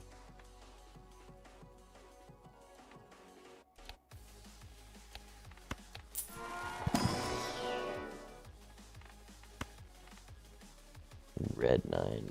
I guess this was a glass queen. Did I say glass 9? I was looking at the seed that I have on my second monitor, and I saw that there was a red seal 9 coming up. That's what happened there. Red 9. I mean, we already have a bunch of 9s. Can strength it up in case of a photo, pivot into flush houses. I guess we kind of got to take this. Do I want to do this now, and then I can buy the planet, rip the judgment, versus $5 on payout?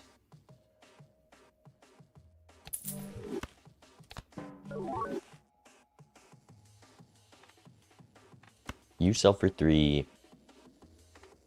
Can't take the greedy reroll here.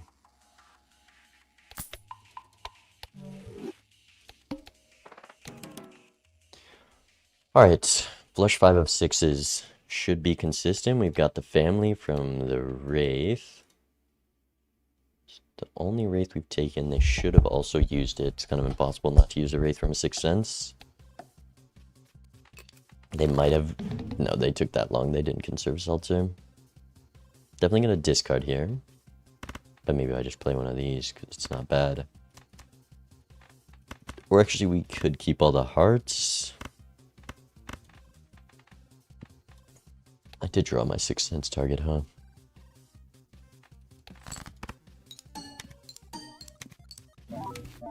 Okay, Bloodstone hits don't start off great. Probably gonna do one of these, so we go Magician on the 9s, because we got that red seal 9. I will risk this for the proc. Oh, I should have turned on this. I'm so dumb. Where's the undo button? Alright, ship one of these. No money. It's fine. Can sell you. We don't get turn order off that. Bloodstone is atrocious this round. Keep that in mind.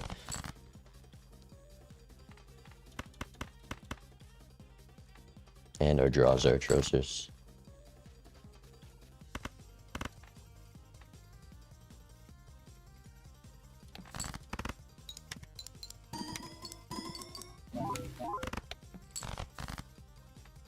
Let's go bonus. Let's go discard. We get the flush 5. Missing 1 red seal, that's fine. We're a bit greedy. And then we got Fool Hermit. Do I want to sell either of these?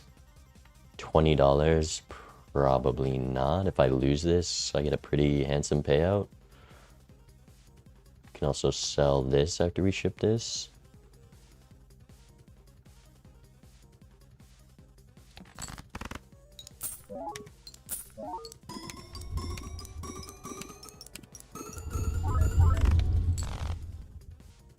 Six is above average, actually. Alright, let's sell you. 464,000. Do they have that? They kept Seltzer, they definitely do. You know, they've been very hesitant to play hands. Maybe they did, but there's no way they got a third hand Seltzer. They played 4-1-1. They could have done it, but they were way too slow to preserve Seltzer, so.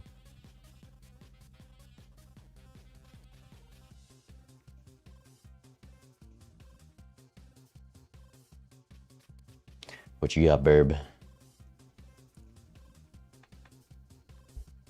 Did you go for the red seal 6s?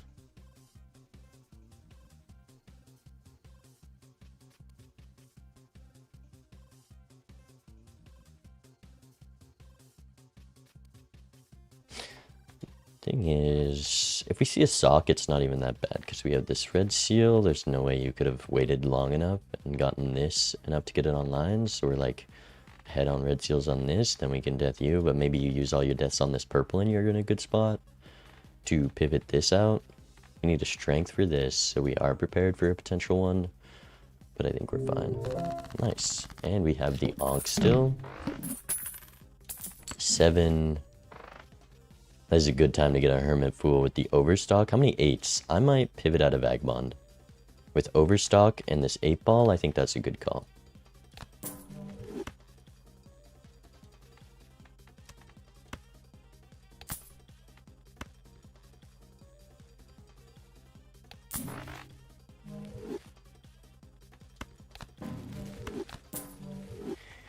Spy you.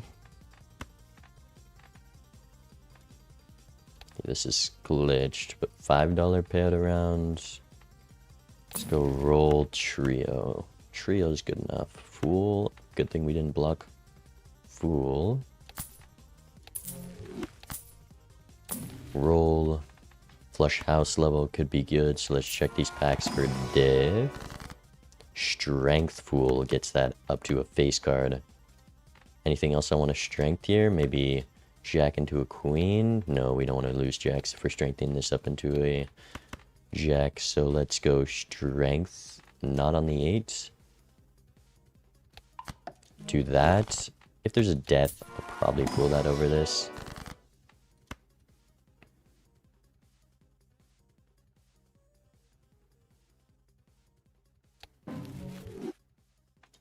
Also forgot to lovers the 10 while I had it.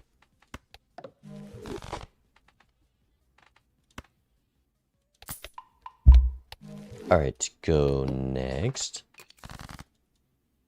There's 8s. Shoot. Should have lovers the 10. 7. 9. I guess I can. It's going to be a while before I'm playing this. I can throw away the lovers, play this pair, and I'm expected 1 tarot, so it's not that terrible to block for it.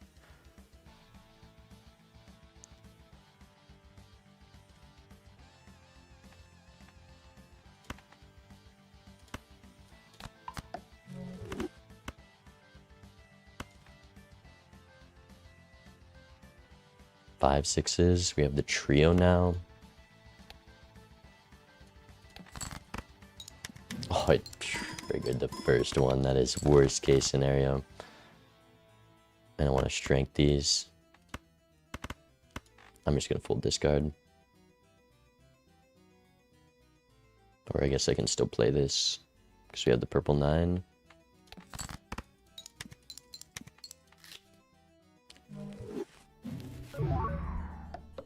They disconnected. They disconnected. That is unlucky.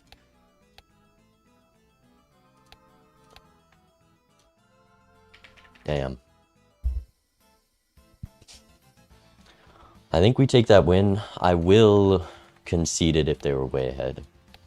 But they were on 1 life, so I don't think I can give it to them unless they were up a life. Damn. I mean, we won. I take it. But that is an anticlimactic way to close it out. You know, they're on hotel Wi-Fi. They already had a DC here. There's nothing to say. It won't happen again. I'm gonna look at the cash POV. Maybe he was in like an insanely better position than me, and I'd feel bad. So let's see. The rules are just DC after ante 2 counts as a loss. Okay, I think it was GG's either way.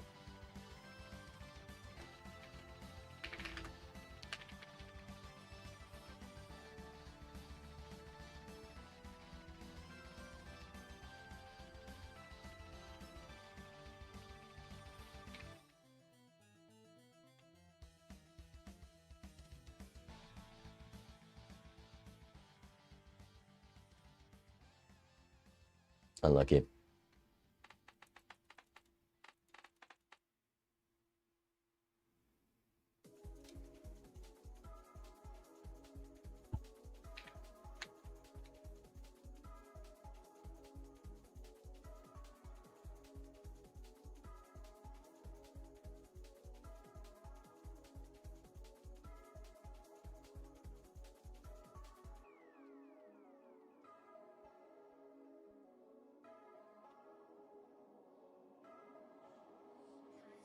Hey, we won, chat. We're on to the finals. Wait, I just realized it didn't.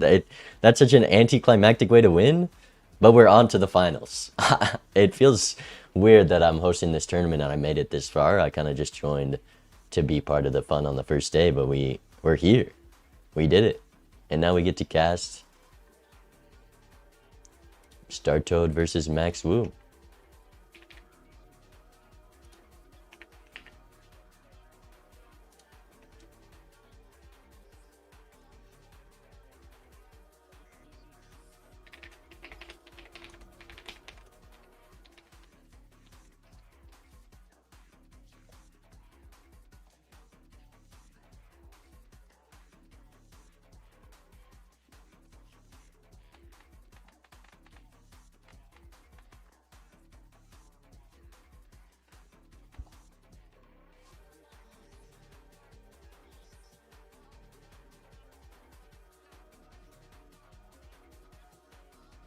We did it, chat.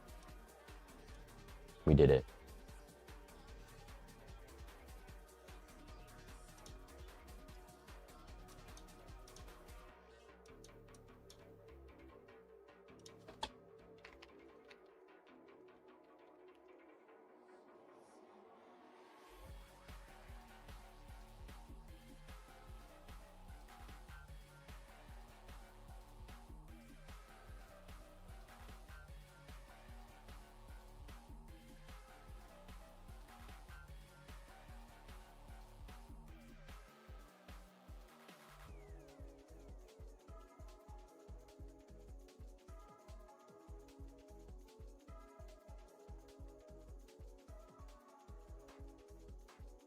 All right, we made it, chat. We made it. That's guaranteed 2,500.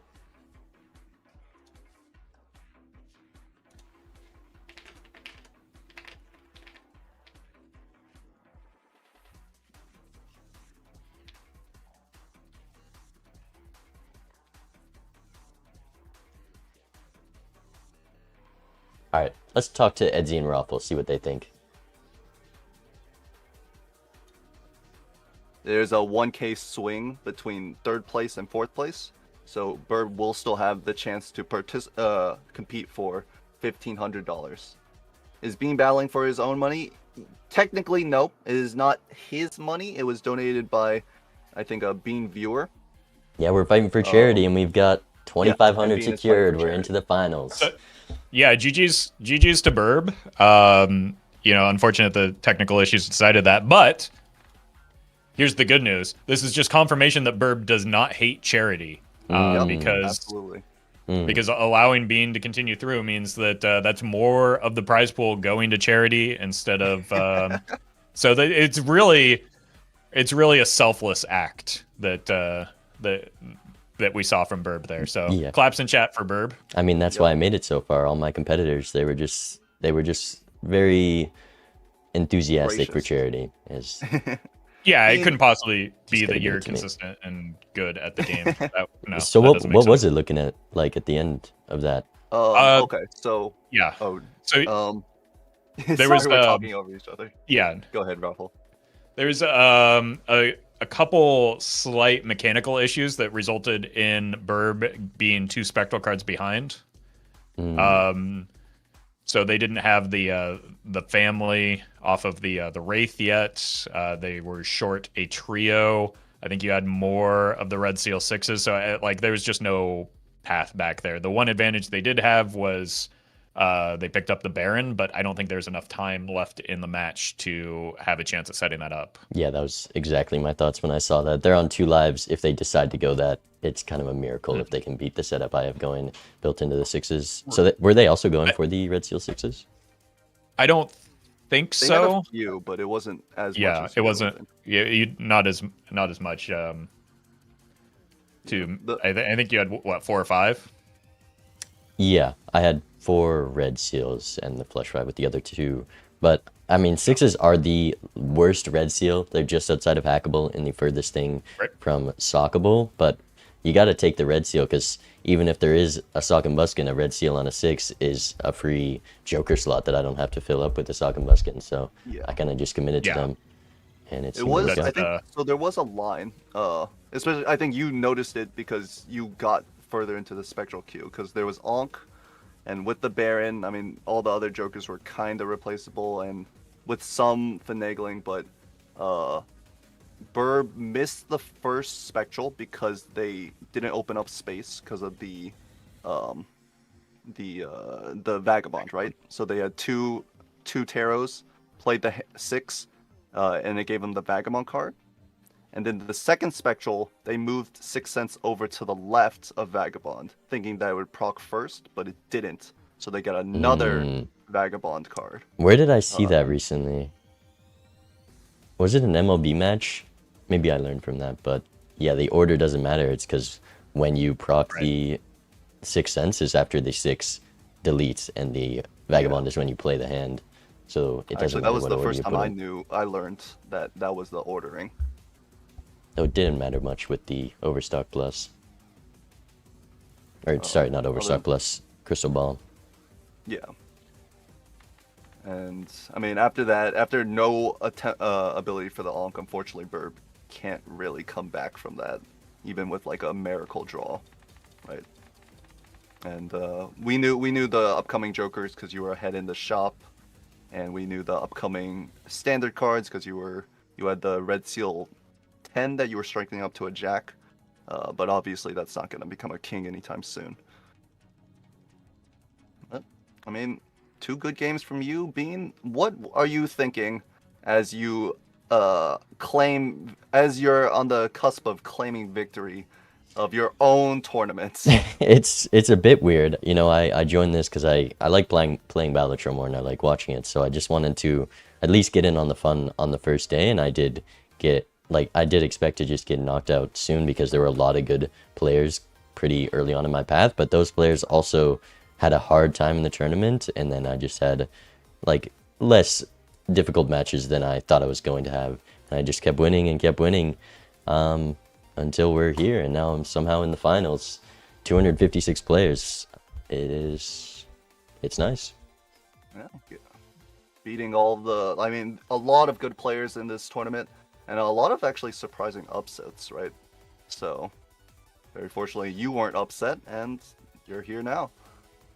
Yeah, now I just gotta bring it home. You know, I wasn't too worried if I didn't make in the finals, but now, if I'm in the finals, I gotta win the tournament because how do I title the video if I don't win? So we we're gonna be up against either Max Wu or Startoad. I like my chances. You know, I went 3-0 against Startoad practicing yesterday, but obviously there's some variance. They have a very different play style, and I don't know my chances against Max Wu at all. So we'll see. I do think. Can I share a somewhat funny story? Go ahead.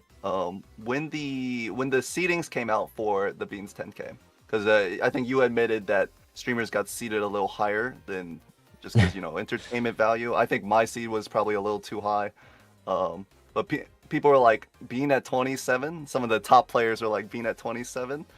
LOL. Dare I say that they were right, but in the opposite way. You definitely should have seeded yourself higher. Yeah, you know, I didn't want to like gas myself up too much, but I guess I am higher seeded. It's with the seeding is done off like your peak MMR on the ranked leaderboards, and I don't play ranked much, so it would be how I was seeded if I wasn't hosting the tournament around there anyways.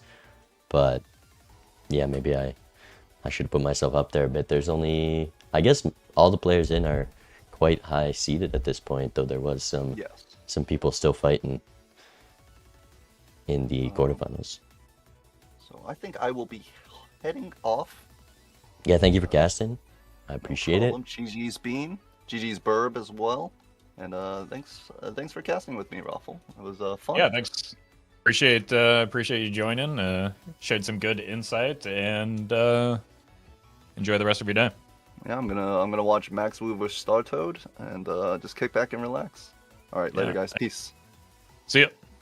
See ya. All right, so correct me if I'm wrong, but we are setting up the.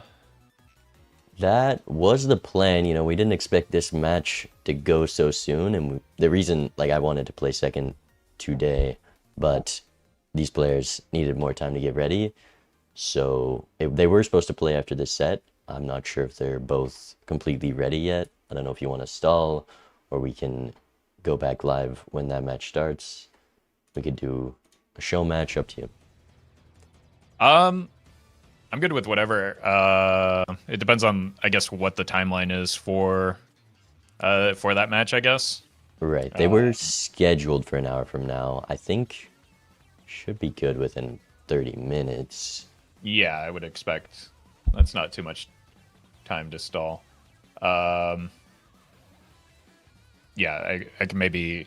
I need a break anyway, so. I mean, if you want to end, I can stall and you can join me back when that starts up. No, I'll just keep the stream running, but I'll join back up once join you back in the booth once things are up and running. All right, perfect for me. That works. Right. I will see you then. Yep, see you soon. GG's. All right. Well, we got some time to stall. I was kind of hoping that would be a longer match, but I guess it makes editing easier. Now we get to the finals, I guess. That's crazy. That is crazy. Let's look at the bracket. I mean, I haven't taken a look at it in a minute, but let's do a little tournament recap. We could do the best build bounty, go over that. I kind of was waiting.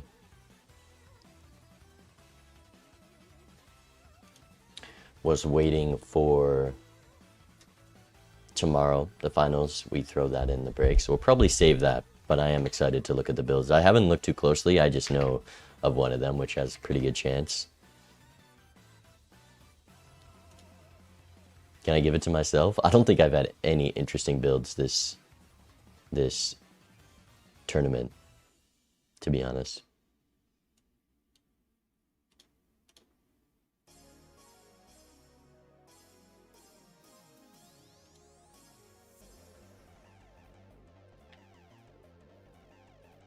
All right.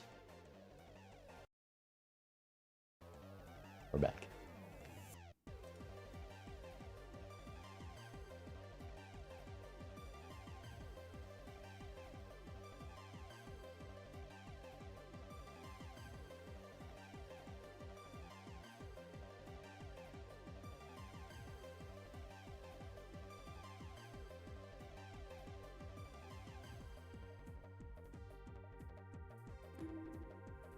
There we go. All right, my bad. As I was saying, this is the biggest tournament bracket I've ever seen, the biggest Balatro tournament that has ever happened in terms of players and open prize pool. So it's kind of crazy that we made it to the grand finals. Okay, what were my toughest matchups? If I had the worst or the hardest bracket possible, we go Pizza Roll was harder, or the higher seeded player there. Fraggle, probably the highest seeded player, lost before me. Then we got 2-0 past Tom F. And then Melon over here, definitely way higher seeded than anyone else in this group, but they lost to Night Slayer 2-1. I appreciate that. Melon got very greedy in that match. So Night Slayer was able to take it. We got that win and moved on to this one. Nexif, I think, is a good player.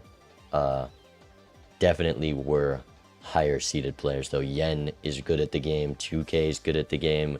We've got Hassan, who's plays a lot of ranked. Maverick I think has the most playtime on multiplayer out of anyone ever. They have like thousands of games played of ranked, but they were taken out by Hassan, and then Hassan just happened to get outplayed by Nexif. I think Nexif, maybe this wasn't their best set, but it did give me an easier game. And I think Real Story was probably the toughest competitor in my bracket. That last game was extremely close, and I wasn't playing my best. So, let's see. Look at the current leaderboard. Do you mean the ranked leaderboard? Kind of taking a break from the whole ranked thing.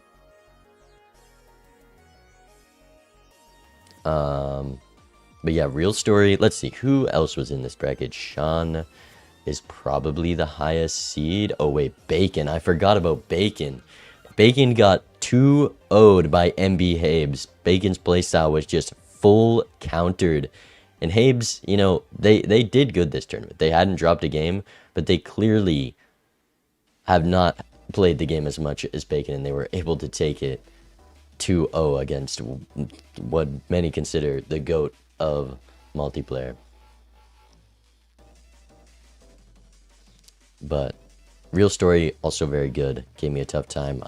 All these Black Stake players. I think everyone who's left is a Black Stake player.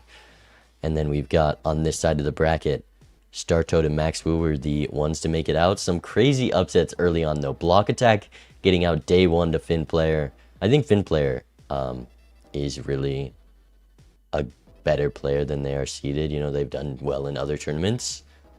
So I'm not too surprised by this upset in a best of one, but then they just get 2-0'd by Carl instantly. And Carl did go on quite a run. Estrakami played amazing in this set to take him out, and then Startoad just completely countered Estrakami with the just better tempo lines, I think.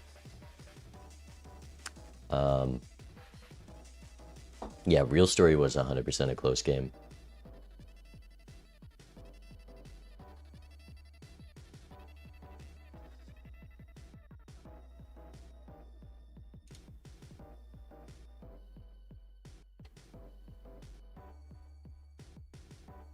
And then, yeah, Jazz made it to quarterfinals versus Max Wu, I think is the greatest achievement in this event. Because if we look at the bracket, the remaining players, you know, we've just got a few high seeds. I think with a tournament style bracket, it is going to be the better players by the very end. But some players stuck out, like Burb, wasn't the highest seeded, played very well throughout the tournament and survived. But Jazz made it so far for the 189th seed. They just learned so much over the tournament. And, you know, me and Vagabond saw it when they were playing their last couple matches, they had improved so much from the start of the tournament. So it was great to see their journey, even though there was a lot of good runs by some good players and good improvements. I think, what's my favorite match of the tournament? Honestly, Kami, watching Kami play was a treat versus Carl. I think that tempo line and how well they played the game they were playing was so strong. But yeah. Mattress, thank you for the bits. Videos are enjoyable, cheering you on for the sake of charity. I appreciate it. Favorite match was the 5-hour Sizak set. It was actually, I think I have the record for the longest set in this, which was versus Night Slayer, I believe. That was like 4 hours and 40 minutes. Semifinals over? No, we're about to start. Star Toad versus Max Wu.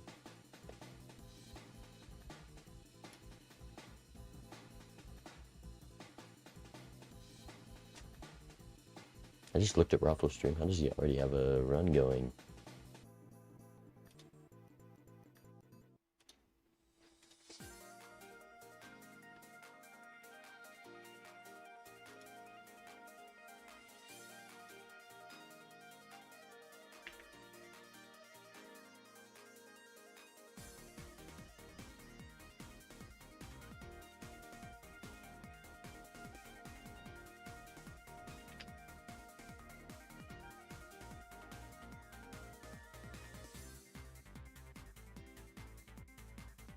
Alright. I mean, that's pretty much it. Do we take a sneak peek at the best build bunnies? Nah. We'll look over all of them tomorrow, go over the votes, and we'll see how it goes.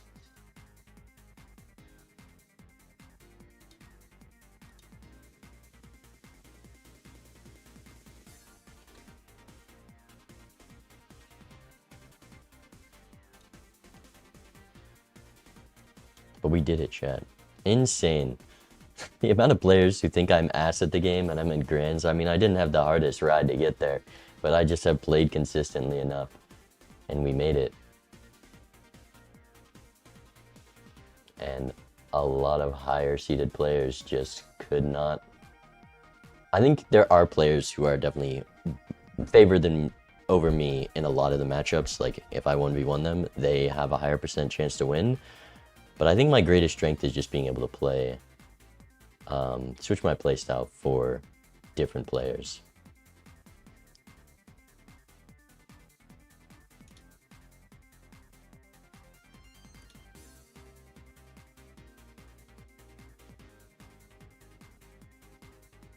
Greatest strength is reading seeds. True. Alright. I guess we can get this ready.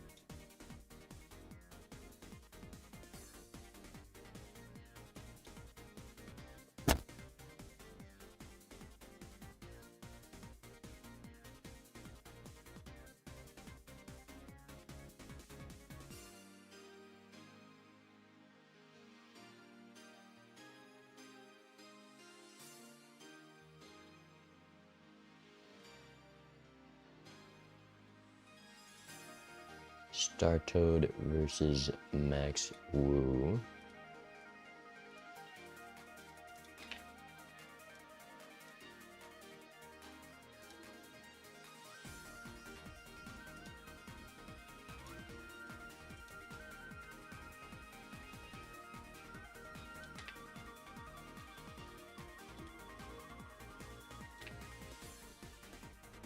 Oh, Max Wu's already in player 2.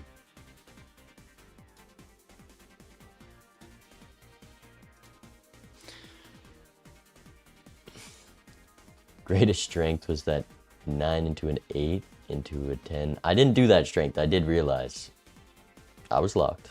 The only mistake I made, what was it? It was that Vagabond thing, but it kind of worked out, I think. I was ahead in shop and it was pretty beneficial. It wasn't the worst time to miss out on Vagabond value. It's like 4 taros, but it worked.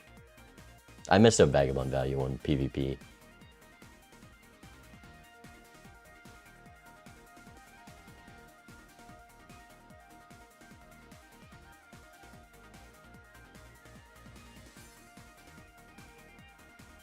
The timer was going, which is part of it, but I definitely had enough time to roll down.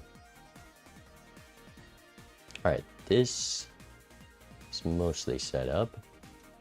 We've got Star Toad. Forgot to tell Raffle to install the Balatro font. I assumed as someone who's been playing Balatro for so long, they would have done it. Oh, Star Toad went live versus Max Wu.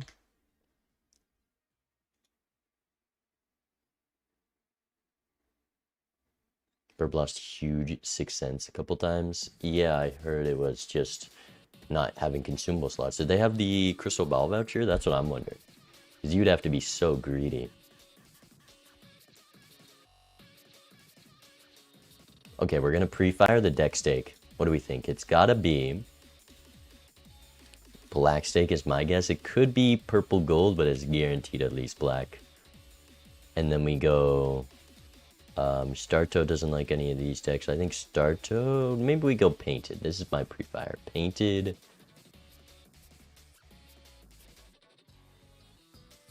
Painted black.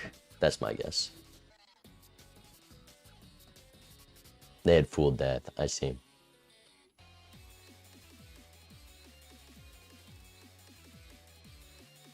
Probably a more vanilla deck. I think I practiced against Star Toad. Yeah, that's a good point. But they hate red deck and blue deck and probably yellow deck.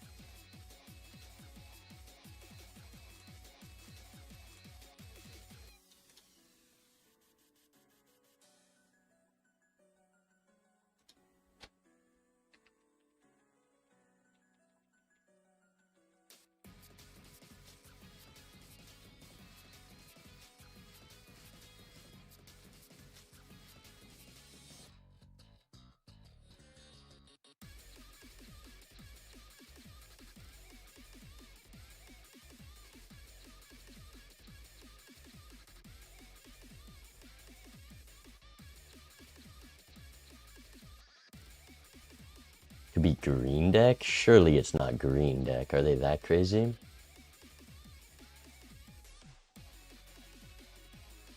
Oh, Maximum might be available. We could be starting soon. Okay, deck stake. Okay, we're probably not getting painted. Give me... Probably not magic. Man, Star Toad hates a lot of things. Could be erratic. I think it's erratic.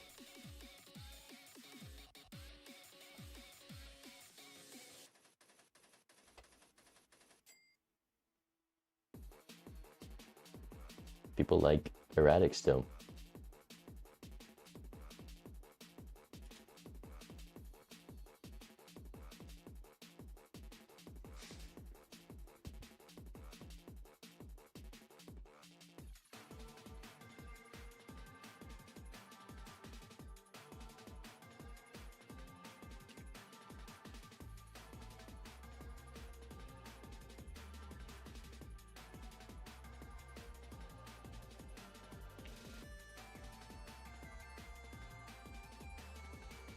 Alright. We're going to start in a little bit. Just waiting for the players to get ready. They weren't ready to play so soon because that was a very quick set versus Burb. We are going to see more of Burb. I'm curious to see how they play after facing them myself in the third place match. I mean, that match is still for $1,000. There's a lot on the line for that.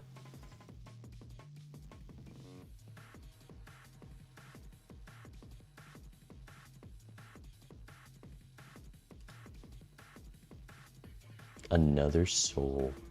Alright. Shall we?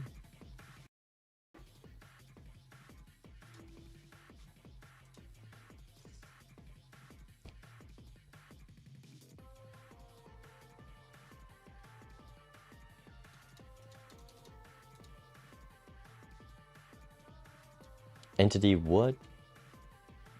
Maybe see someone. Let's play some... I mean, if I'm practicing versus either of these players, I gotta get better at black stake. I guess I'm 5-0 on black stake currently. Actually, with that, I haven't lost a black stake game in a long time. I guess it was since that Real Story match. I haven't lost a game in a long time. Lonely Beans, thank you for the 5 gifted. I appreciate it, man. You have given way too many subs. But I appreciate it still. But we can cool it down. Thanks for subs. Thanks for the gifted.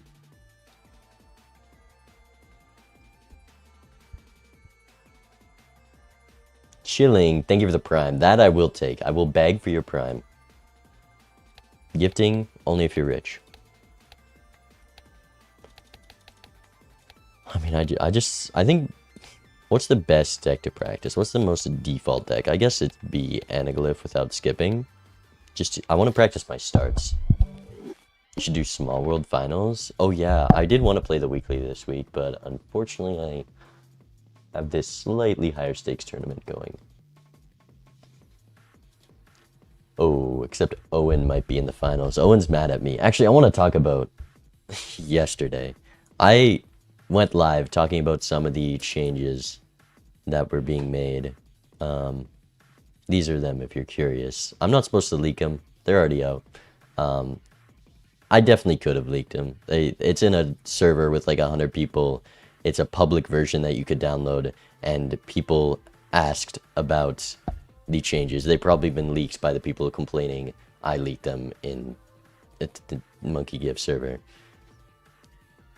Owen kind of got really worked up, and then everyone's reaction was kind of, these changes were never going to get made. This message, if I could uncrop this, I'm not in the staff server anymore, but if I could uncrop this, it says these changes are going to be published within 24 to 48 hours, and I went live after like 12 hours from this announcement. So they were like 12 hours from being pushed, and the whole reaction from staff is, oh, these were never going to happen. It's crazy that Bean put these out, when a lot of these were going to be pushed through. And I think the idle one, there were still people backing it with the staff server, but when there's like 10 active people in the staff server and 5 of them are backing it and 5 are against it, but when you actually put it out to everyone in the community and 90% are against the idle change and 10% are for it, it's much more,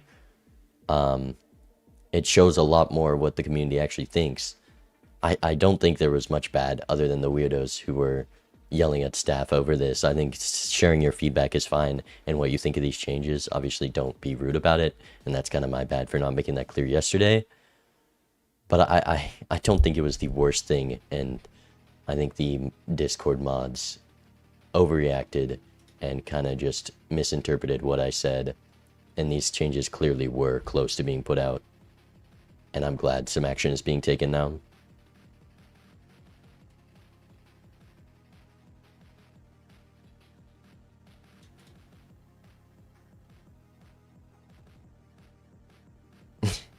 The idle change is crazy. I don't know how that got so close to being pushed through. I don't think it was going to make it, but definitely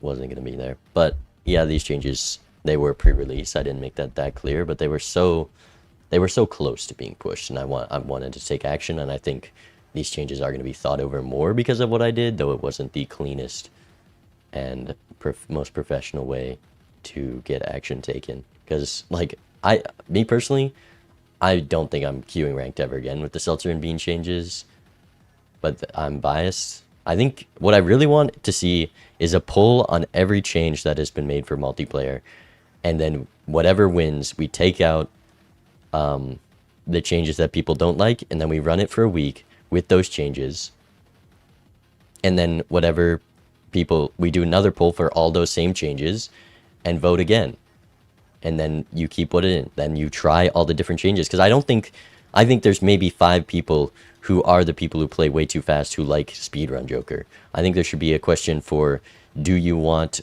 multiplayer Jokers to be in the game, and then if so, do you want this Joker, do you want this Joker, do you want this Joker, do you want this Joker? Because I don't want taxes in the game. This is not a fun Joker. You don't play around it much. It's kind of just fodder. Speedrun needs to be removed from the face of the earth. Skip off is just boring. It doesn't need to be in the game. Pizza doesn't need to be in the game. I kind of like Pacifist, but why does it need to be in the game? Gold Stake is supposed to be a struggle. Penny Pincher, also a fine Joker. Gambling, kind of annoying. But they just, I don't think they need to be in competitive Balatro. They should be in their own separate game mode other than the main one where MMR is that's the thing that people are looking at.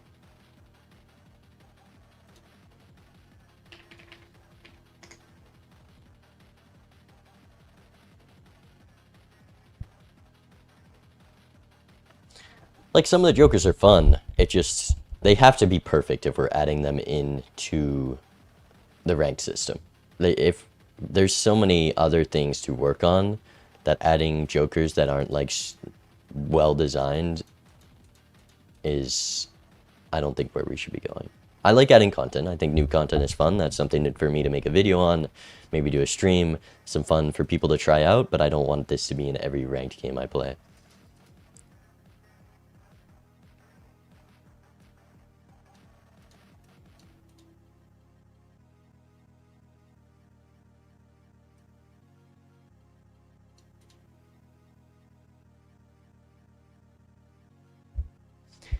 Yeah, I mean, I was looking through the Discord. A lot of people who disagreed or were mad at me for doing this are mods who have more playtime in the Discord server than on Balatro itself.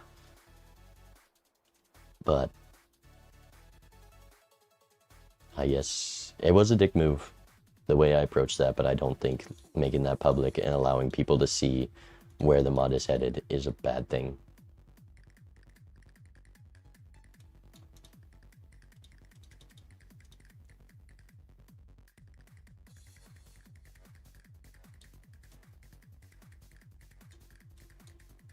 Play Small World? Yeah, just play Small World and none of this affects you. Well, I guess, nah, but Small World is a gimmick game mode, and some of the multiplayer jokers are fun to get. So those, the changes can stay in that. Yeah, that's basically what I'm saying, man.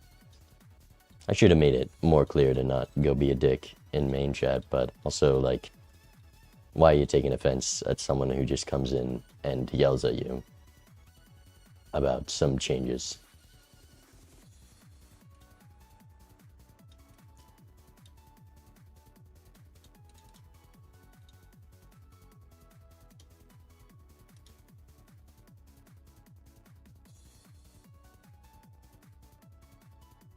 I just, I don't know if I want to ever queue ranked if Bean and Seltzer are gone. Speedrun is still in the game. That's just not a good state of the game.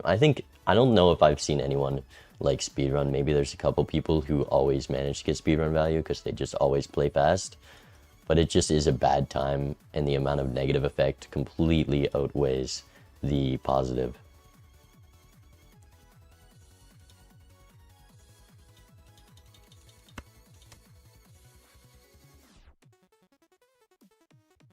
Is it just vanilla ranked? I'd like to see that poll that I mentioned get put up. I want to see what changes get made, and you know, if the general agrees is that they like those changes and I'm not a big fan of them, that's fine. That can be the whole ranked game mode.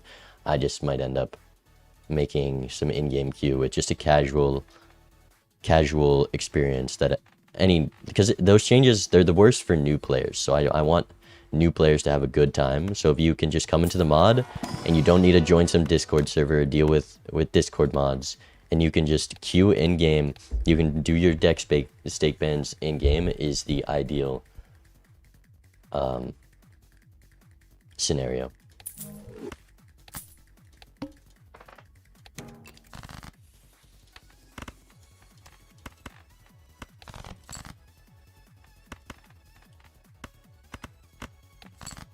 You're one of them, Melon. I can't lie. Nah, it's just some annoying people.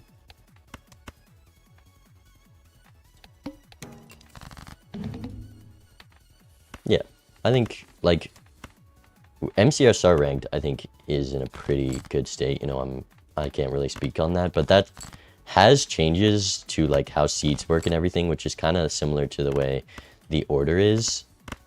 That,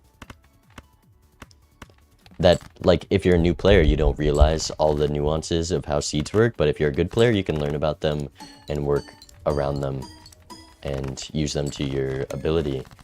And I think that's a good thing, is invisible changes that better players can utilize if they want to get deeper into the weeds of it, and worse players, you know, benefit from them, but they don't realize it. Invisible changes, if I think I'm just playing Balatro, that's a good thing.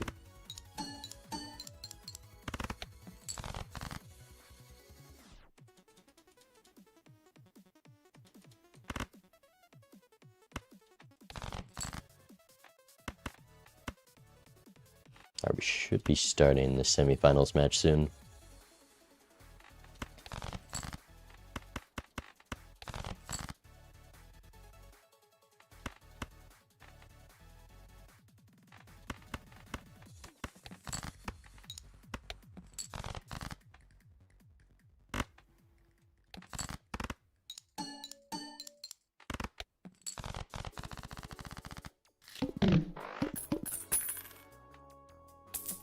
I also think people's takes about MLB not having order is terrible.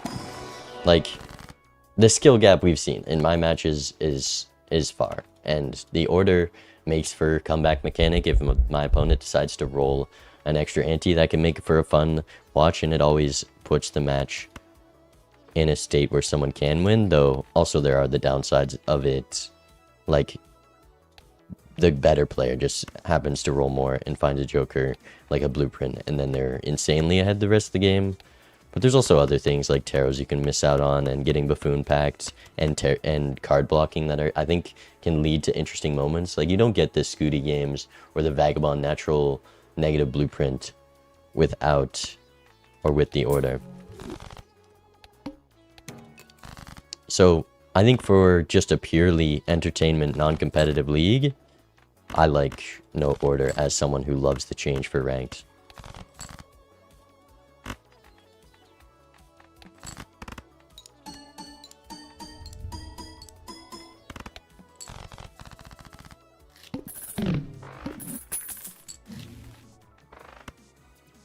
I think people who just don't see what MLB is supposed to be and clown on it for no order, it's entertainment. All these people don't play multiplayer religiously like I do. Why should it just be 100% competitive and they have to show up and spend their time in a completely skill-based game playing against someone who's winning tournaments versus them who like to play Balatro in their spare time? It just, you need to flatten the skill curve somehow, and the no order does that. What does he mean by order? I need to make a command to link to Sircat's doc about all the multiplayer changes, but the order makes it so the shop is one big long queue versus in the normal game it resets every ante. So say I rerolled a couple extra times this ante and found a blueprint, my opponent not going to find that next ante in base game, but with the order, that blueprint will just show up later.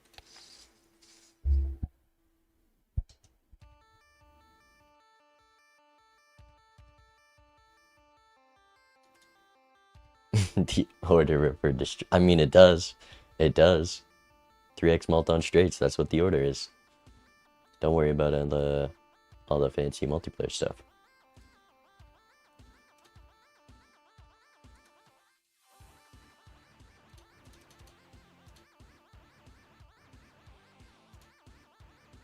Alright, we should be starting soon. I'm going to swap over to the...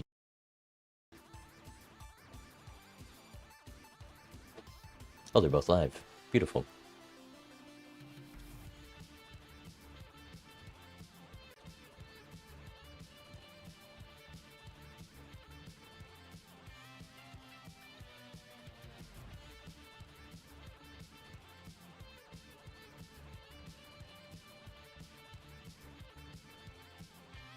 Oh, and they're both 16 by 9. Holy... Oh, wait, no.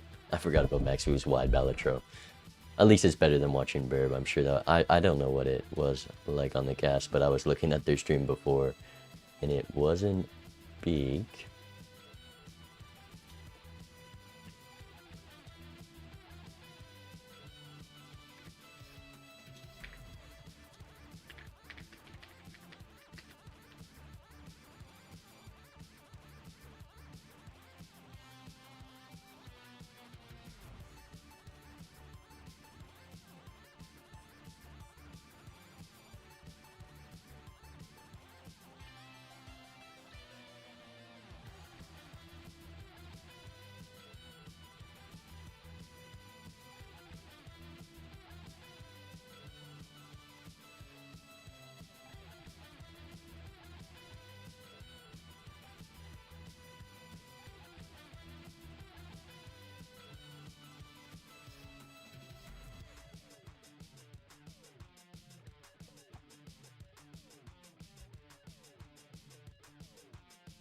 All right, it is time. We get to see some good players play the game.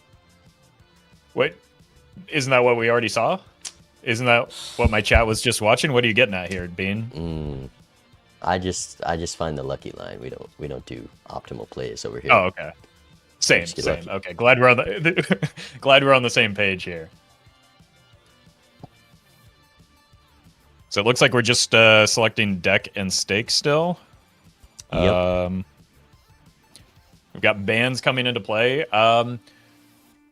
So for anyone that's maybe just joining for the semifinals of this tournament, obviously both of these players very skilled. They wouldn't be here otherwise. What do we know about them? Well, they are both very good at the game. StarToad has been playing multiplayer for a while. They've, I think, won a couple weekly tournaments. They've been playing ranked a long time and is a big part of the community. And Max Wu is actually a Super Auto Pets player who recently joined the game. So they were like, I think, grand champion of Super Auto Pets and decided to try out Balatro multiplayer. There's a lot of overlap between those communities, and they decided to try it out, and they've been dominating ever since. They've been rank 1 recently and just so consistent. So it's been fun to see their run, and we'll see if they can keep it up.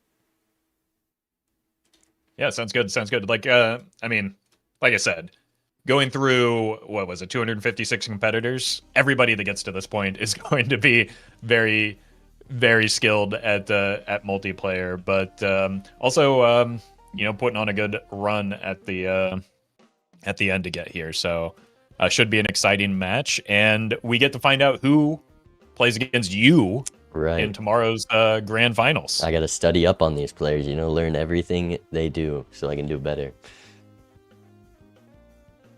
It looks like I definitely could have guessed the stake here. We're going black stake.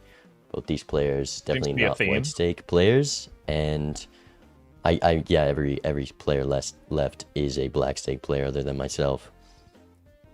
And we're gonna go anaglyph deck. I tried to pre-fire with another erratic game. We just go black stake erratic deck all 4 games today, but we're gonna go. Would have been nice. Anaglyph black. We've been playing a lot of this in MLB recently. That's true. That's the deck of the week. So we saw in my matchup, at least, that you can get a big advantage from taking the right skip and taking the right skip at the right time with enough of these double tags queued up. What are some of those skips that you're looking for, especially with maybe the shop queue being a little bit different with the order? And so what are you eyeballing with your skips when you're playing on Anaglyph? I think it is definitely different than no order. That skip you took for the buffoon pack, I think that's a great skip because all those buffoon packs are completely separate from the shop, and you can only see, I think, like a max of 4. Maybe, I guess, there's a possibility of 6, but all those buffoon packs are going to have jokers that your opponent could never see. But in this case, that's just going to get you further in the joker queue. Those are jokers that you don't have to roll into anymore. They just appear like that, and then you're kind of in the future in the shop, and it can be played like that. But the thing to get jokers your opponent's never going to see, those common tags for some common jokers, that's the same as the riffraff queue. There's the rare tags. Those are the rares that you get from wraiths, so that can find some good jokers. But I imagine these players may be skipping for econ because they are both very confident in their skill, and they're not going to look for those crazy just lucky lines. So we'll see if we even use the tags. That's true too. The good tags have to show up in order for an opportunity to use them.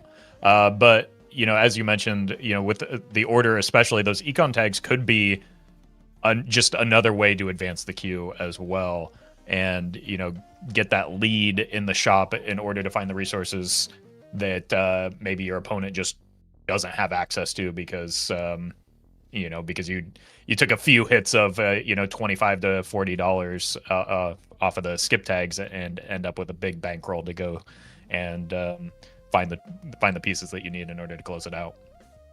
Yeah, being ahead in shop is a big thing. If you are just a couple rerolls ahead before the PvP, maybe there's another scoring joker that can allow you to take a life, and if you keep doing that, it can keep snowballing. So it's very important there's obviously a lot to consider with the skips we saw in your match versus Vagabond. The D6 tag, I've never considered that before, but I wonder if these players were watching. That could be something we see today.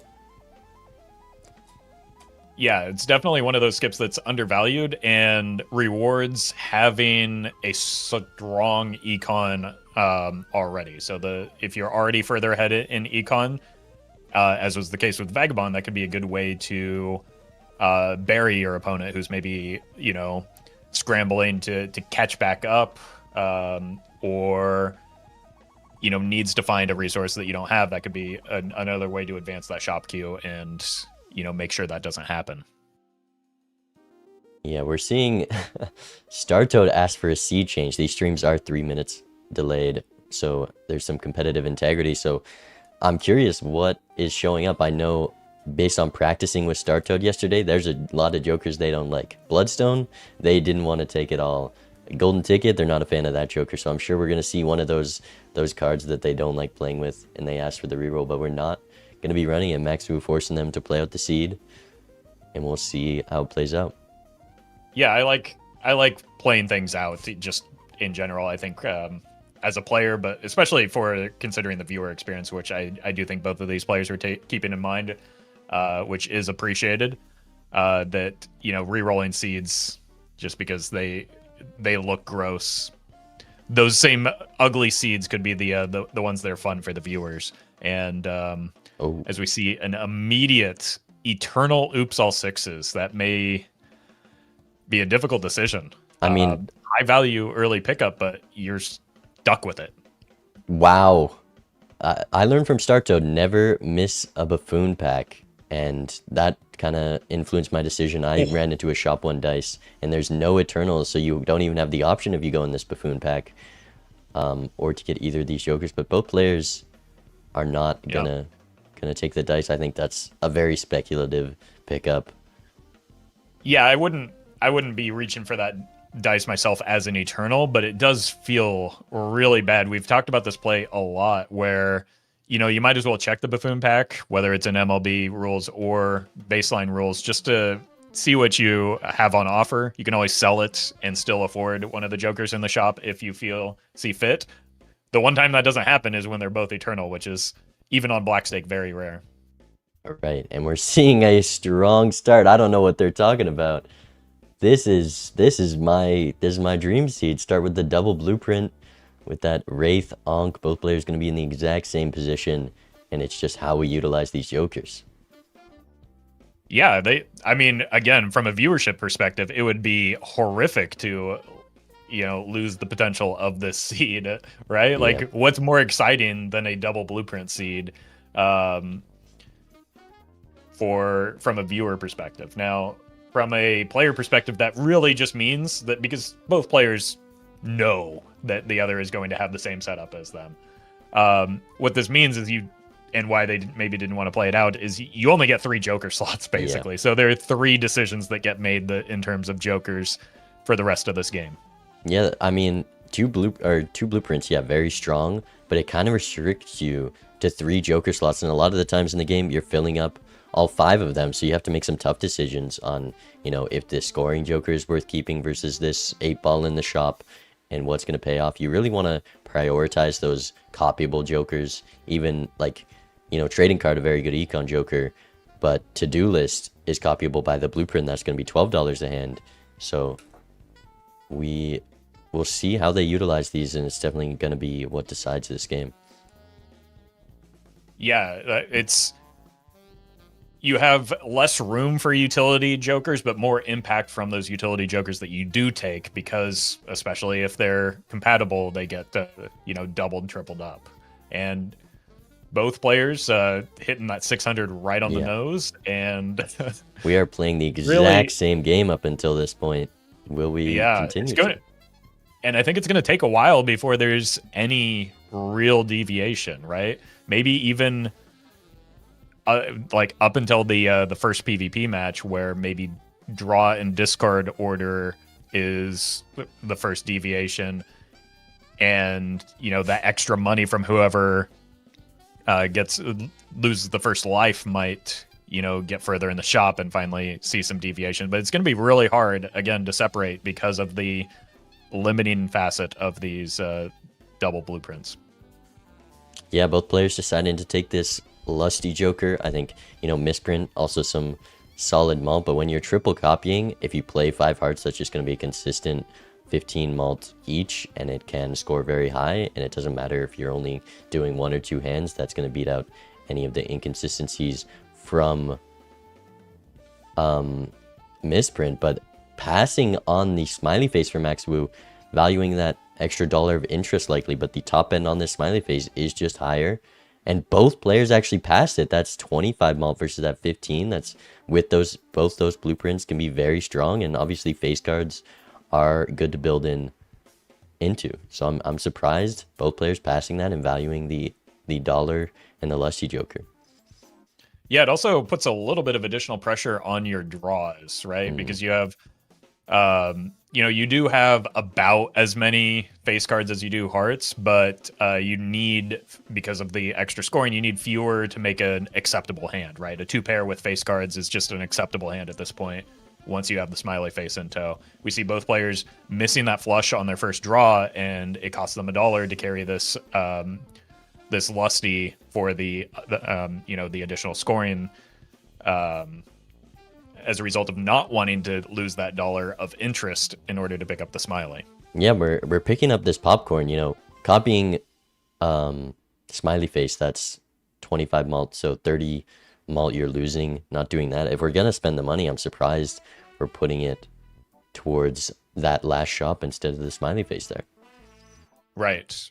That's it does make sense to try and snag an early life. Basically, you pay maybe an extra $1 or so in order to take that life off of your opponent if they choose not to take the temporary popcorn. But Max Wu here really taking the time to think through this might be the first deviation that we see if the popcorn is grabbed here. Yeah, there's, a lot of money on the line. You want to be sure about these decisions. You see the timer bottom left. That's how much time you have to think, and you want to make sure you're making the right decisions here. Star Toad taking the popcorn, I definitely could have expected that. They are a tempo player. They like to just win 4-0 and make those short-term, strong scoring decisions. So we'll see if Max Wu does the same, because, if one person doesn't take the popcorn, it decides the match. But if both players take it, which Max Wu does, it is going to be up to draws here. Exact same first hand. Max Wu does end up picking it up, and this entire first life is going to be, dictated by draw and discard decisions, right? The both players have the identical Joker roster, identical, same baseline decks. It's just a matter of who makes the correct decisions in really discarding is what it's going to come down to here. We might even see a tie here. Oh, close to the straight flush is what these players are considering. It is only one card you can draw to hit it. I think it would be a big gamble to go for that, but I think Star Toad keeping the 3-of-a-kind 2s and Max Wu keeping the Jack instead for a higher chip hand is the difference maker starting this off.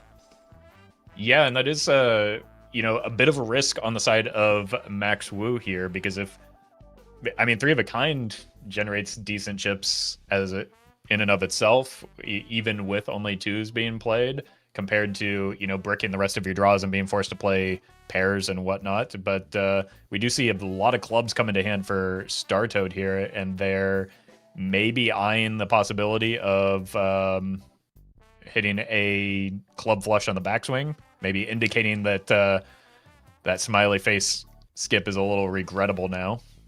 Yeah, if you're not playing a hard flush, it's only 25% of your score lost. You have 60 malt from this popcorn, and the Lusty only adds 5. But Max Wu went for the high roll of the straight flush, wasn't able to find it, so Star Toad gonna take it from the safe line and the consistent malt. The safe line, but seeing more cards actually led to Star Toad hitting the royal flush with those clubs and kind of forcing Max Wu to hit the straight flush, which wasn't there, in order to just keep pace. This money does go a long way here. There's a lot you want to buy. You know, we're talking about copyable value jokers. Superposition, not many players think this is good, but when you get 2 tarots from a straight, its value goes up a lot more, especially if we get a crystal ball on top. But that is going to give you something to do in the blinds, you know, just one-shotting. You don't have much ability to gain an edge, and now with something to do, both players are given a task each blind. Right. And, you know, Startoad does have a little bit of extra practice hitting that straight to the ace with the straight flush or royal flush draw earlier in the PvP. So that could be beneficial, but also slight deviation in terms of the jokers in general, with the popcorn being kept on Startoad's side versus the lusty for Max Wu, with that swashbuckler being a consistent source of scoring no matter what suits are drawn for both players here. And I think that consistent scoring is going to be a lot stronger here. You know, Blackboard, all you need is a chips joker and a malt joker, and with 2 blueprints you can score quite a lot. That first X malt joker is the biggest increase in score when you have 3 copies of it. So I'm sure, yeah, we're selling out of that lust. I mean, I wouldn't even mind seeing this Wheel of Fortune ripped here. I mean, obviously, Lover's not bad as just like a flexible piece. We saw that in a couple of your matches earlier today, that the wild cards putting in work. But, you know, hitting foil on any of these jokers with that blackboard in the shop could provide those chips that really help iron out that left side of the multiplication problem. That could be game winning. I'm surprised to see Max Wu skip on this blackboard. You know, that's 27x if you can copy it. We have this base malt. You know, we've got some levels from the random planets we picked up. And this decision could allow Startoad to gain a life lead even stronger than it currently is. Yeah, and as you mentioned, Startoad, you know, tends to play towards those tempo lines. If there isn't anything, you know, late in the run to pivot into, that those early lives could be really important. And, you know, this blackboard could be about as good as anything else that we see at this point. You know, there's no guarantee that the Baron shows up, that the retrigger build shows up, just because you have a lot of money and are digging for it.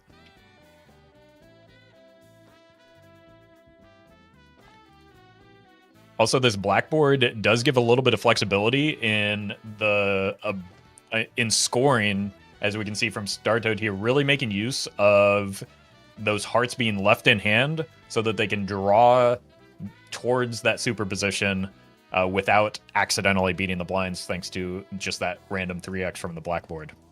Yeah, definitely considering if they even have a chance at this next straight draw, they're probably just going to get out here to save that extra dollar from the hand. But that is, like, toggleable scoring when you have value to gain in the blinds is important. We're on black stake. The stakes aren't scaling too high, and you don't want to win before you can get that superposition proc, which, giving this star and death card, can be very strong.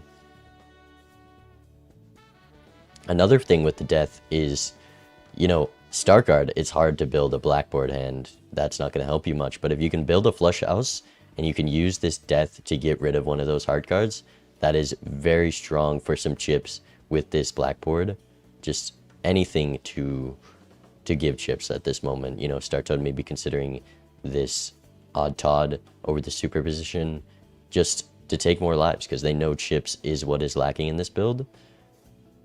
But they are already ahead with this blackboard. Yeah, obviously we can see that from their perspective. You know, Startoad quickly jumped on that blackboard, might assume that their opponent does the same, and, you know, be looking to eke out every bit of additional point scoring possible here. Does end up going with the odd Todd, and, you know, another one of those early underrated jokers that that can put in a lot of early scoring.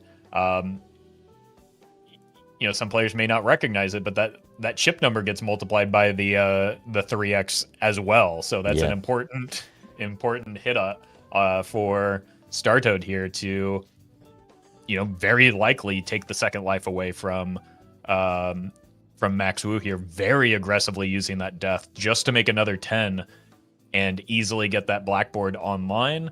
It's a lucky 10, so, you know, getting deeper into that lucky queue as well.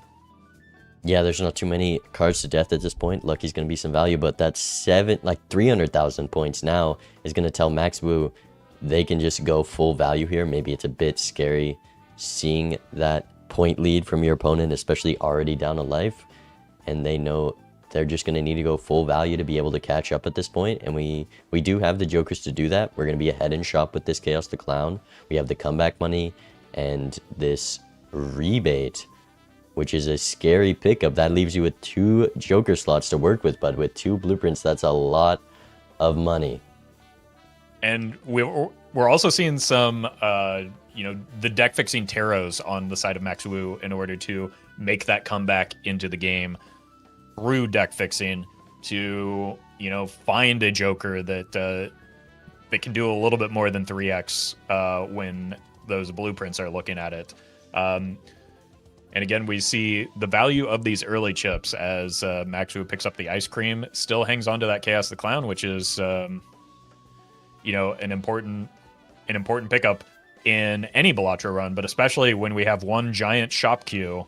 The more times you can roll that shop, the further ahead of your opponent you get. So the sooner you can see that idol, the sooner you can see that ancient joker, whatever you're building towards. Yeah, Max Wu, I think just taking that ice cream, maybe to have an easier time to live. The stakes are scaling up a bit. I think that superposition was very strong, and I can't help but think they're going to need more than just an ice cream and a swashbuckler to catch up to their opponent's scoring. So I would have liked to see greeting for a bit more value if you're already down 2 lives and you know your opponent can score that much. But they are going to take the safe route here. We're building into these lucky queens. Definitely up on the deck fixing a bit because they did hold it a little longer. We're going to be ready for that idol. But they really only have a few outs at this point because both players have the same amount of value with this Chaos the Clown and nothing else. Yeah, we do see StarToad maybe looking to get out of the Chaos the Clown. Also, critically, the big blind skip is a rare skip with 3 double tags queued up. That could be something worth looking at, especially maybe if you're StarToad and you have a 2-life lead and the luxury of time to set up into some of those rare jokers that maybe aren't out of the box strong, but require a little bit of work to get the scoring that you really need out of them. Yeah, we already have one of the best rares, so the hits aren't that strong, but StarToad could take this, and it kind of puts their opponent in a position where they have to take it, and that gives them less time in the shops and less time to catch up to what StarToad can score with this blackboard. And Max Wu is in a risky spot, so they might just be forced to take the skip to not lose a life to the blind. StarToad also takes the skip. Yeah, especially with the very aggressive selling in order to get that buffoon pack. Just again, I think to get further in the queue, but simply doesn't have point scoring in order to beat the blinds right now. There's no molt on the side of Max Wu right now, other than maybe just the reliability of the 4 of a kind queens from that deck building. I think once again we're just making value this PvP and getting out as soon as possible. You know, we got a lot of money to make. This is a copyable econ joker. This rough gem, $30 from 1 is definitely nice. But this money needs to do a lot to catch up to the scoring. Yeah, there is going to be very little margin for error for Max Wu from this point forward. Especially with both of them taking this rare skip, it's hard to find variance when you know your jokers are so similar with them being filled up by these rares. Yeah, and we do see a couple of times 3-ish options in the form of hit the road and an inactive driver's license, but the trio really the best thing we've maybe seen so far off of that skip, and probably to the benefit of Max Wu. Max Wu also, I believe, had some early jacks that could make this hit the road a little bit more valuable, but most importantly, has just so much money to hit these hermits, to hit this mail-in rebate, which just plays extraordinarily well with the with one blueprint, let alone two. Going to have to manage these discards really well, though, to hit the jacks as well as the kings in order to, get both scoring and money out of this round. Yeah, I mean, we got a lot of X-Malt, but we do need to put in some work to stay alive here. Maybe need a lucky proc if these draws stay like this. But this rebate is great because Max Wu is ahead on Econ, and they are just going to find it before their opponent, and that's going to widen the gap, allow them to find those jokers that they need to catch up to Star Toad. And the Econ's kind of snowballing here, $100 to $11. Star Toad almost considering this skip because they have so little money. There is a window for Star Toad to close this out quickly, but it's closing very quickly as well because of this gigantic Econ lead that Max Wu now has. If there is a joker that can benefit from the deck fixing that was established fairly early, Max Wu is going to find it, and is going to find it much, much earlier than Star Toad will. Yeah, these rerolls getting expensive. We roll into another hit the road. This photograph, definitely some good scoring. We have that red seal, gold queen, and with this death, we're going to be able to draw those 5 of a kinds to get some base malt and chips before the trio. But Star Toad, that's a lot of chips and malt every hand with this Stuntman Banana. Yeah, that's just very consistent scoring, even if you don't necessarily hit the 3 of a kind. Obviously, you want to for the extra times 27. But between the Stuntman and the Banana, just every hand is pretty good. Whereas Max Wu's really building towards one real big hand that they don't necessarily draw every round, just because their deck fixing is, ahead doesn't mean it's guaranteed with a 52 card deck still in tow. Yeah, for sure. And Star Toad gonna take the skip. They know they've gone this tempo line, and their opponent probably has more value, so they're gonna either get the win here, or they have that Econ to make the comeback or catch up to their opponent that they need, which I think is a smart play. Max Wu on 1 life, having to make a very tough decision, sells rebate for a card sharp.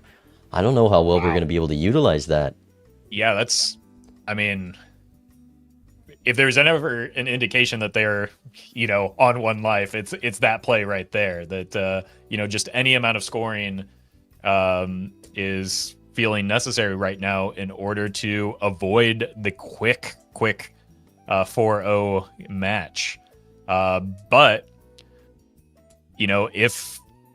if Max Wu is able to survive this exact round of PvP, and I think that's why we're seeing it so aggressively, they're in a pretty good spot to turn this around with how far ahead, because there has not been a whole lot in the shop. It's going to take Star Toad quite a while to find anything to close the scoring distance if Max is able to demonstrate a scoring distance here in this PvP. Yeah, but a 3 of a kind already hit from that early death. That's going to be big money for Star Toad. I mean, that card sharp might be needed. We're seeing that full house, 240,000, and we need to be able to draw another one with that 3x. The scores are pretty close, but Star Toad's going to have a harder time drawing more 3 of a kinds with this Stuntman. Yeah, looks like 4 queens remaining in the deck still, but a lot of cards left. Having to hold on to those 2, maybe 3 cards could make things difficult. I mean, Getting a lot of closer jacks. now, but Definitely no going to discards. Yeah, draw I think 2. Looks like Max does know exactly what is necessary in order to, have the chance of beating the score, which is hitting that full house, which does rely on, fishing for those queens and jacks, which are still abundant in the deck, and does hit it. It's going to be difficult for Star Toad to beat the 1.7 million here. Jeez. Yeah, that card show might have been what Max Wu needed. You know, as a hard decision to make, but actually, I think they might have been able to take it either way with the draws that Star Toad got. But it definitely would have been close without it, so they're feeling a bit safer with that 1.7 million score. And I'm sure we're gonna try to replace this card sharp to gain some value through the ante. Yeah, that's a really good recognition of their position in the match.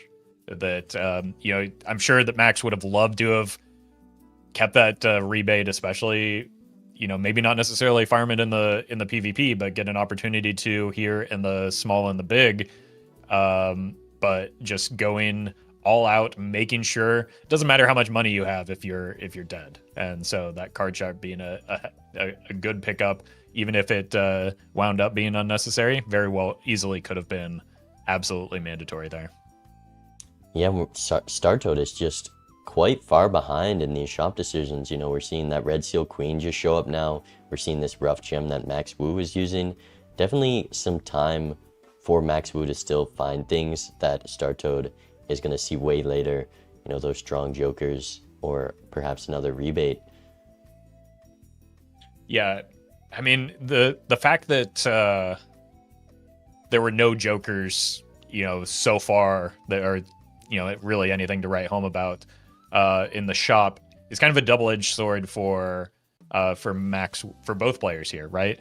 For Max, it's a bummer that they didn't see anything early that could keep them alive, but on the plus side, that means that because you're further ahead in the shop queue, your opponent has to roll even further to actually find things that are, you know, relevant and catch them back up. So it's going to take both of these players a lot of time and in order to find what they need. And that photo with a Red Seal Queen may just be the difference maker in this match. And Max seeing it maybe 2 to 3 PvPs sooner could be very important. Yeah, they didn't even utilize it that last PvP. Scored 1.7 million. That's another advantage they have. And Star Toad hasn't rolled into this rebate yet. Oh, there it is. Just as I speak of it. But they don't have time to gain value in the blinds. They're not gonna be able to utilize it this ante, and that's just a joker that they can't score with for the PvP. Yeah. Yeah. Fortunately, again, they do have 2 lives to give before they really need to, you know, before they're put in that same position that Max was last round, where it's go mode. And also, again, Max Wu's deck building is a little bit more established than Star Toad right now, but you still have to draw the cards in order to make the hands. I don't foresee that being too big of a problem, just as long as that trio is getting active for Max Wu, and especially getting active on a face card. I think they'll probably just be in a good spot, but you know, there's no guarantee that you draw the cards that you want. Yeah, for sure. Only one red seal on Max Wu's side. Star Toad was able to death it, you know, if they do roll into that photograph. I didn't realize we had another blind, so we are going to make the money with this rebate. We're going to have time to find those scoring jokers that Max Wu found, and that, you know, 6x with the polychrome photograph is definitely a strong joker. Big hit on those 3 queens. That's a very welcome hit of money for Star Toad here, but they do need to move quickly. That's you know, the timer's been going for a bit. Both players, you know, we saw, other than maybe Max, you know, taking a lot of time on an early decision, both players moving really quickly through these PvE blinds, even with like something like a mail-in rebate to blueprints that really reward you from taking your time and eking out as much value as possible. And there's that photograph. And here's Star Toad in the exact same position their opponent was last ante, and they're not going to take the card sharp. Yeah, I mean, that's the benefit of having not just 1 extra life, but 2 extra lives over your opponent right now. You don't need to make those kind of compromises. And, you know, very well could be the difference in scoring this round, but, you know, there's more time for... Is a lot of money. Exactly. More time for StarToad to make some value off of this rebate and catch back up in the shop. This rebate could be their golden ticket back into, having a competitive chance at the shop queue here. Yeah, I think, tempo lines are often considered to just put you behind for the long term because you're, leaving value on the table, but skipping value when you can utilize it so much better later on, that Joker is going to make a lot more money this deep into the game versus early on, that Joker doesn't make too much of a difference, and now you can utilize these lives and take the chances of just keeping your money and not taking that card sharp, and it is going to give StarToad the lead coming soon. Yeah, a big deal here as well with the Red Seal turning this this photograph into a 4x Joker, making it the better copy than the trio for StarToad here. Not necessarily closing the gap that this card sharp could represent, but really putting just consistently putting the pressure on Max Wu to draw and play the hand. Max and Wu in this took a case, draw big two risk. hands. They took a big risk playing that 3 of a kind to get turn order. They could have easily missed their draw here and not found the winning hand, which I think this is, if we copy photograph, it should be enough. Do we 3x, realize? but then times an extra doubling. So it's 6 times their initial score. That's barely enough, isn't it? Copying photograph does make it through. Do we have a second full house? I think you might need to refresh Max Wu's stream. Oh. Oops. But yeah, they live another life, but there's still 2 lives on their opponent's side. We're seeing a bean. This is going to be the biggest benefit from being ahead, especially, this is a risky play to make, but the amount of money you can make with a bean and a faceless is hard to pass up, and the trio not good enough to keep here. Max Wu gonna maybe be able to keep their lead. Rebate is stronger, but only when it hits those good cards, and you are able to draw them. Bean kind of negates that problem. Yeah, the polychrome on the Hanging Chad contributing to, I think the main difference there was that card chart being available, in addition to correctly identifying the photo copy. But that 1.5x, when the margins are very narrow right now, could make a difference in not only in that PvP but just this match in general. Yeah, Polychrome literally kept them alive for this next ante, allowing them to make money here and potentially find the long-term way to win this match.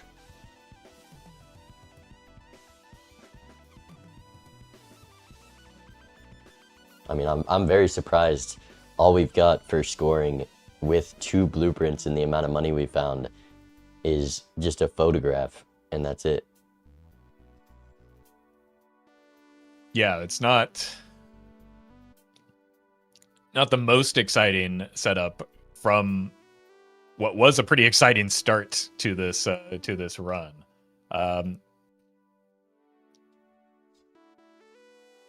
The score can scale very quickly if we just get a better Joker to copy. You have 3 copies of whatever your best Joker is, and it just happens to be 4x right now. If you get a Chad, that's going to be 8x, and it scales a lot.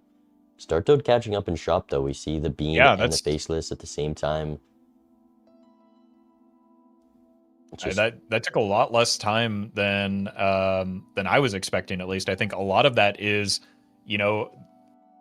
the pressure of that early tempo pushed Max Wu off of the rebate earlier than it pushed StarToad out. And, now maybe they're getting the opportunity to, rather than use the faceless with the turtle beam, they get the unfortunate roll that wanted to hit the photo to reach parity. But this money difference now, faceless is a perfectly serviceable econ Joker, but it is no mail-in rebate.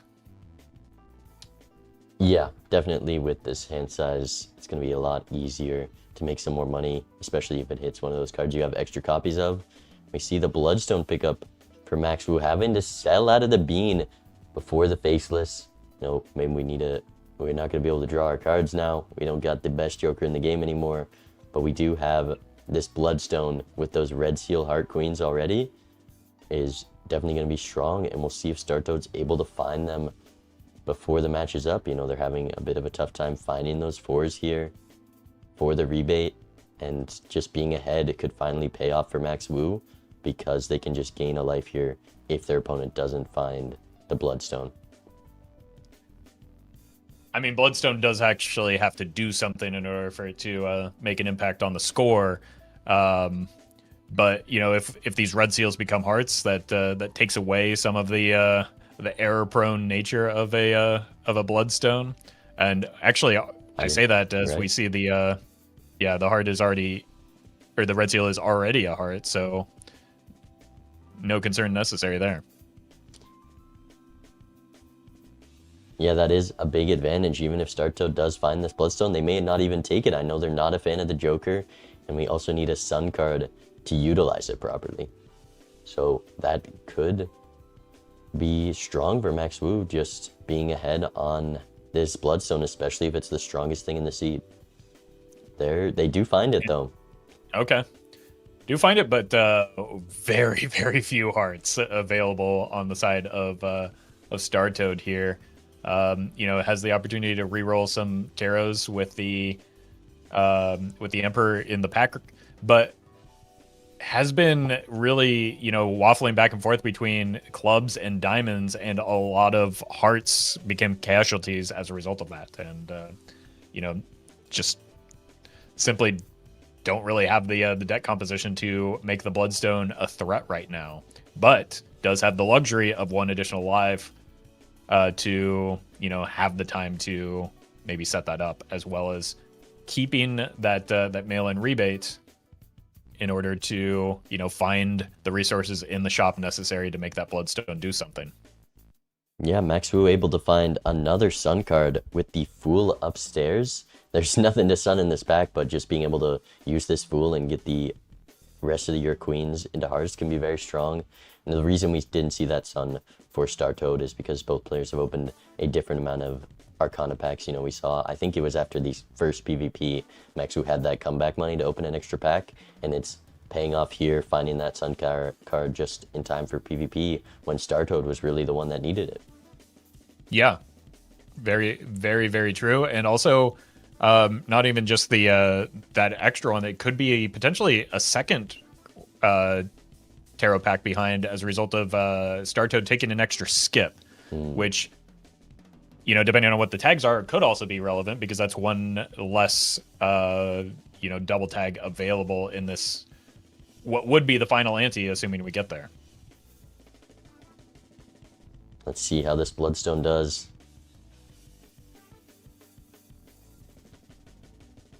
I think that was a very good Bloodstone.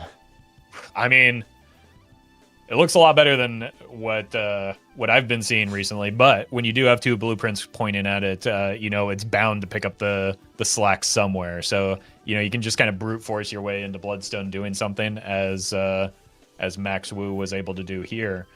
Going to now put the pressure back on StarToad here, as they're just discarding aggressively to ensure they get the rebate value, get that gold red seal value, and prevent their opponent from you know, farming that Faceless Joker. Really turned up the pace right at the end in order to block additional farming for Max Wu.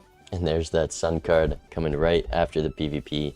Feels a bit bad, but they are going to be prepared for the final PvP. This is the last ante, both players on one life. And, I mean, we got the exact same Jokers. The only difference is a polychrome and some levels, I think. Yeah, well, not quite the exact same, because we do still have that rebate on the side of StarToad. And now that they have caught up, this could be an opportunity to get, you know, slightly ahead and find that one remaining Joker to make up the difference in scoring. Maybe do significantly more than that lowly polychrome could.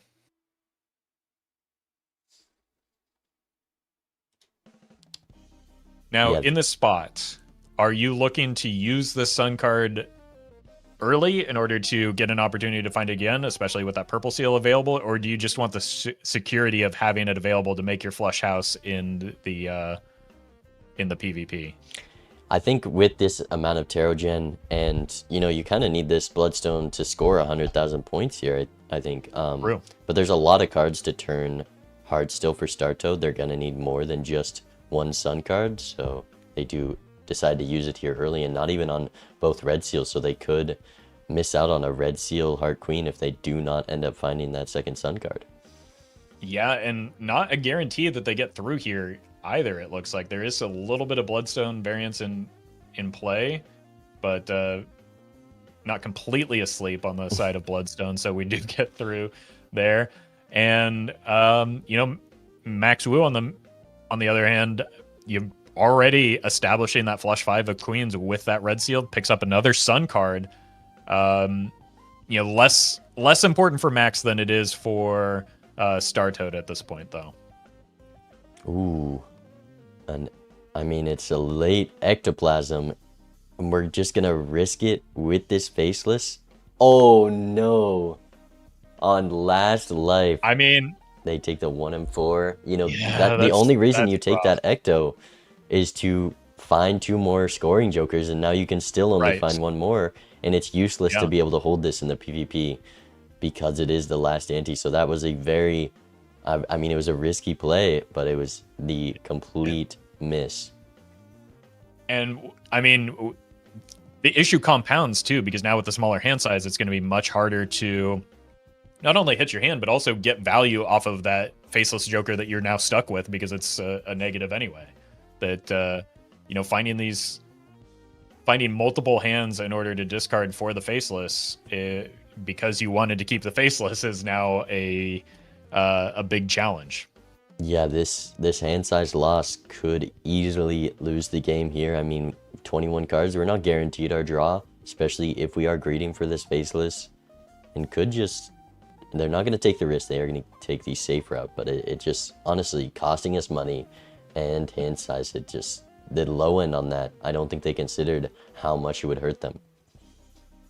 Yeah, I don't dislike the aggressive Ecto there. I just don't know if because even in the best case scenario, or not even the best case scenario, but when you don't have the worst case scenario like Max Wu hit there, you're still devaluing that faceless so much that, like, is it worth the Ecto at that point? Yeah, you're always down a hand size when you take that Ecto, and you just have to find a Right. joker to make it worth. There's a Seltzer, and if we take this Eternal Acrobat, Ooh. I also Startoad in the same position though, so really the only difference is the amount of hearts right now. Startoad still hasn't found that Sun card they need, and this -1 hand size for Max Wu, the exact same spot in shop, despite how much we've deviated. There's just a $50 difference, and the same joker sitting there. Right. This is such an awkward spot for both of these players. Startoad did have the advantage of getting a really nice immolate that was a lot cleaner than the one offered to Max Wu, which made maybe the decision to go for the Ecto a little bit more enticing. But the lack of hearts forcing Startoad into the Seltzer over the Bloodstone here, and it's gonna be up to what this rock can do, I guess. That's 100%. It's just Bloodstone versus Photograph. We know that Photograph is going to be ×4. Well, a little bit more because of the Seltzer. So you're going to you know what you're getting out of the Photograph. That's very easy to manage. This Seltzer is going to be helpful, as well as the additional blueprints on the Bloodstone, but the Bloodstone variance is going to dictate the outcome of this game. Yeah, Photo ×8 with the Seltzer, and I mean, it's very close here, because with the red seal, that's pretty much what Seltzer is, with just a flush and the seltzer, it's like a 7.5x, but that red seal is an expected 1.25x. So the bloodstone and photograph are extremely close here, and it's just gonna be whether you get the above average or below average, or There's miss also your draw. Right, exactly. There's also the consideration that the ecto bricks your draws, and you know, that's where the risk comes into play. You know, we're saying what you know, how awful it is for Max that the ecto hit the faceless. Had it hit any other Joker, they would have a photograph in this lineup as well, and that would be a lot more scoring. So like that roll could be the difference in outcome here. And we're seeing the hand. They do manage to draw it, only 4 cards in the bottom of the deck. That was quite likely that we get there. And holding that Chariot Fool for that extra 2.25 that Star Toad also has. I didn't see the Bloodstone there, but that is a pretty big number.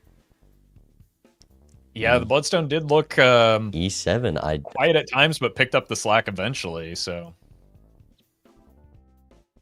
it's plenty. The Bloodstone high rolls and takes it over the photograph. Max Wu fights back against the tempo line and is able to close it out. Game 1. Wow.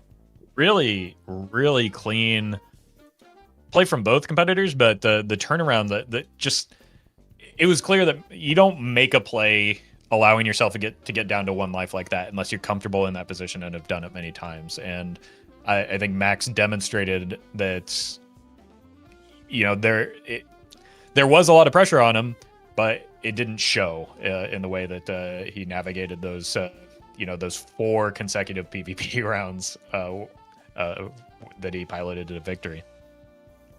Yeah, the comeback was very cleanly played. You know, took some gambles and got unlucky and still fought through. Just the Sun cards showing up were very strong for Max Wu. I'm not sure, you know, Star Toad maybe saw them before the Bloodstone and didn't have room.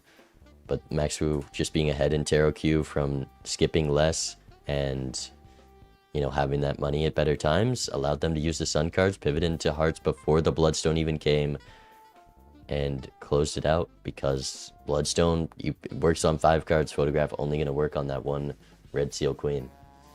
Yeah, especially with that seltzer coming into play. That was a nice addition for Max Wu, who had, you know, a little bit more time with that Bloodstone, a little bit of a head start as well in you know, general deck shaping, but also specifically towards Hearts.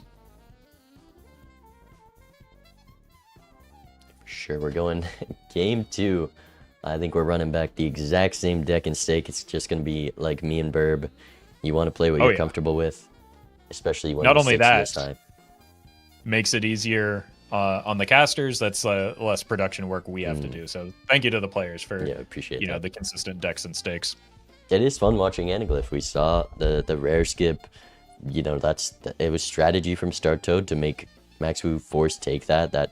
I mean, it could have worked out better for them, but it's fun to see how to use these, and there's a lot of options for sure. I'm getting word, speaking of production, from Vagabond, who did the math. We're going to have to ban them from chat for doing math, but does say that on average, Bloodstone with Seltzer is 7.59, Photo is 8, so does seem like Max high rolled that Bloodstone a little bit. They high rolled a lot, but with the red seal, there was a red seal. Yeah, exactly. With the red seal, that's a couple of extra triggers, so that makes up, you know, maybe that slight margin. I think, depending on, I didn't count how many red seals were thrown in there, but there's at least 1, so that, like, that 1 alone could make up the slight edge that Photograph has. Like the expected value from the Bloodstone with the red seal, I think, is like 9x. So generally over that many triggers, it should beat it out. But they definitely giga high rolled with 600 million versus. Right, the separation was massive between them. It wasn't a matter of like 1 or 2 additional Bloodstones. That was a heavy hitting stone. I did knock on your stream, by the way. I forgot to do that before. Okay. Yeah, sorry, I forgot to, but it should be accepted here.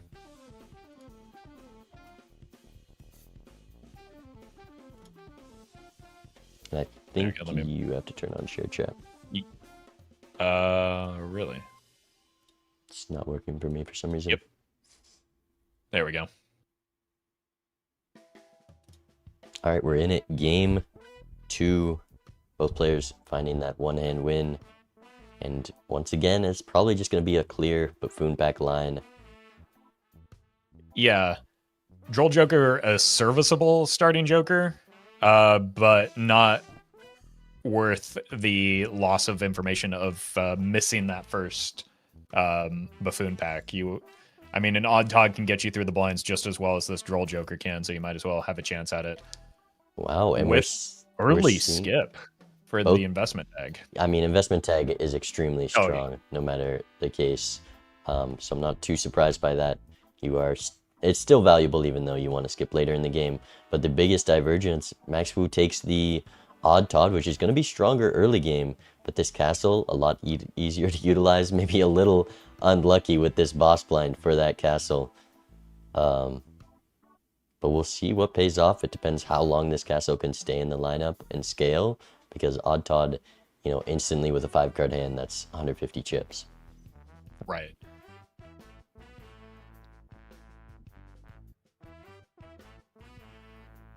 Yeah, you don't need time to make odd Todd useful. He just does it on his own. Whereas even with, we're not quite up to blue stake yet, so the castle isn't as bad as it gets, but does, take time and is slow to get online in order to match even just the offering of odd Todd with the seltzer. It's just never going to get to that point in this match if Yeah, we're also being punished because we have to take this supernova because odd Todd's scoring right now. That's going to be enough to live the blinds. Castle is not. That is not enough to survive 900 chips consistently. So we're going to be building up high card with the castle. That can be a very consistent scoring setup. But down on econ because they had to buy that. Down on econ and, maybe getting to utilize the seltzer a lot less than Max Wu currently is. Especially into the first PvP, that seltzer with the odd Todd is going to put up a big score for round 1 of PvP. But Start Toad able to find those 8s. Max Wu didn't want to use those hands to find them because this seltzer, if you keep it for PvP, that's a lot of chips. No procs on the 8-ball. Classic. Not too rewarded for it, but they are going to be ahead in the queue for the future.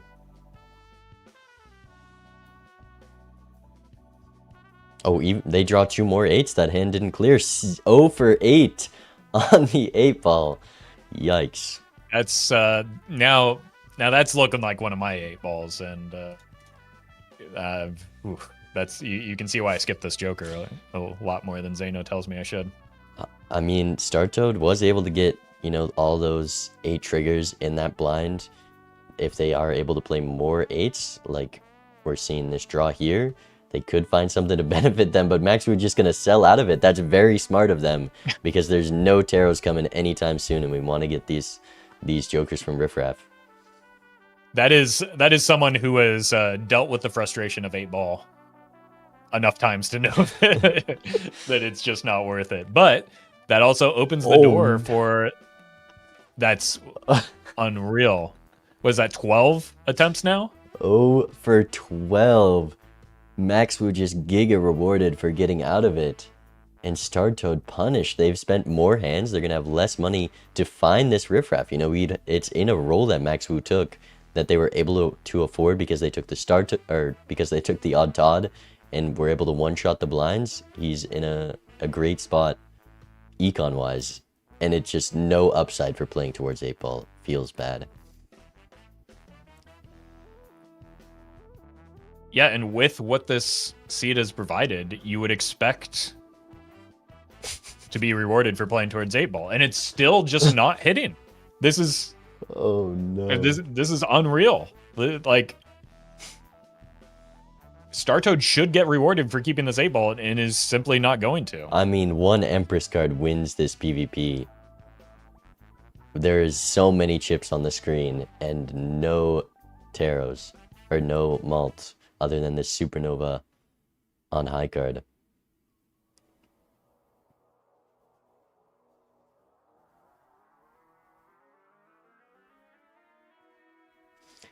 Starto does have this death. Was it from the purples? Yeah, of course it's from, not from the 8-ball. Was No, if no, they no, played yeah. any extra. So there is the option, you know, maybe a 5 of a kind. Not with this draw though.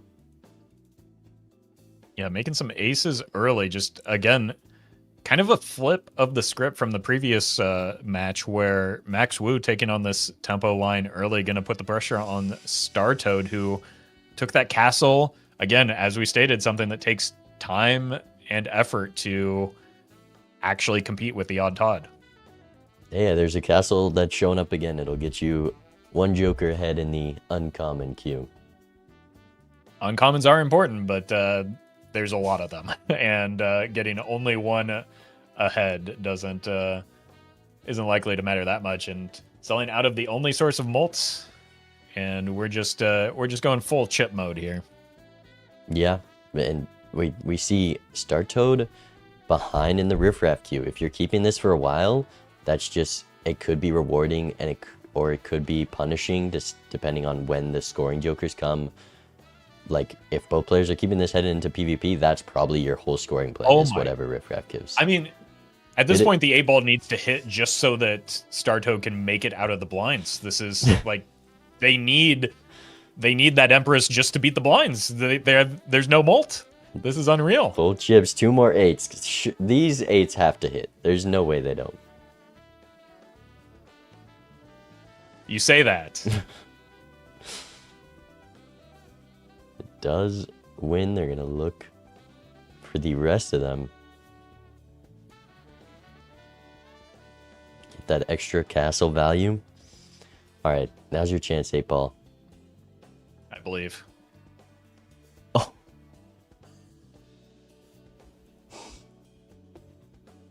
Oh boy. This is, I would be, being how much money is on the line here, and this 8-ball is just falling asleep. Like, it is doing absolutely nothing. This is the 8-ball that, like, we give 8-ball a lot of flack on my stream. This is the 8-ball that Reddit believes 8-ball is. Yeah, this is $10,000 tournament. You know, Startoad a real chance to win that $5,000 first place prize, and you're investing, like, we're deathing a wild 8. We're investing so much into this 8-ball, and it just does not provide. It's the sunk cost. I think it's the right play. Like, there's been nothing else to build towards at this point. It has to hit at some point, surely. I don't see an alternate line other than maybe deathing the purple just so that you can actually get a tarot card. A sun card on that third proc. Can we get a count on how many misses there were, that considering that was the third 8 in that hand? That's got to be like 1 in 20, I think. Like, approaching that, if not already beyond that. Looks like 1 in 26. That I've never seen a worse 8-ball. I sincerely haven't either. Like, that's worse than my Spaceman against Zeno that was like 1 for like my first 16. And Max Wu making the tough decision to sell out of that odd Todd. You know, it was a lot of strength, but rewarded because this raised fist splash is so much scoring for the PvP. It is going to be actually close here. We have this castle that's scaled up to 100 now. You know, maybe it's finally paying off. But, and the half joker definitely going to put up numbers if we can consistently play good hands for Startoad. Yeah, Max has built into aces a few times here just for the sake of that odd Todd when the Seltzer was in play. You know, finding those aces shouldn't be too big of a deal, and you know that may have influenced the decision to sell out of the odd Todd, because you do get, you know, some amount of chips from Scholar as well, and as you mentioned, the 50 chips from that foil splash, not irrelevant either. And really digging for all of the aces in the deck only hits 3. Wow. They just play the high card. No, it's not enough. And Yeah. the castle finally paying off for Star Toad, you know. Definitely was that But- extra bit of scoring they needed to take the PvP there. Absolutely, absolutely, and good recognition though from Max at the same time, realizing they weren't going to win, just playing the lucky card, getting rewarded with $20. Yeah, that was definitely a good hit here. Also, Max deciding to get out of Riffraff for this. I mean, this driver's license is very far from getting online. I'm surprised we're getting out of the Riffraff with this lineup. I think there's a lot you can do to survive the blinds, and I definitely wouldn't mind swapping out any of these cards. 8,000's a big score to hit, though, so maybe it was out of necessity.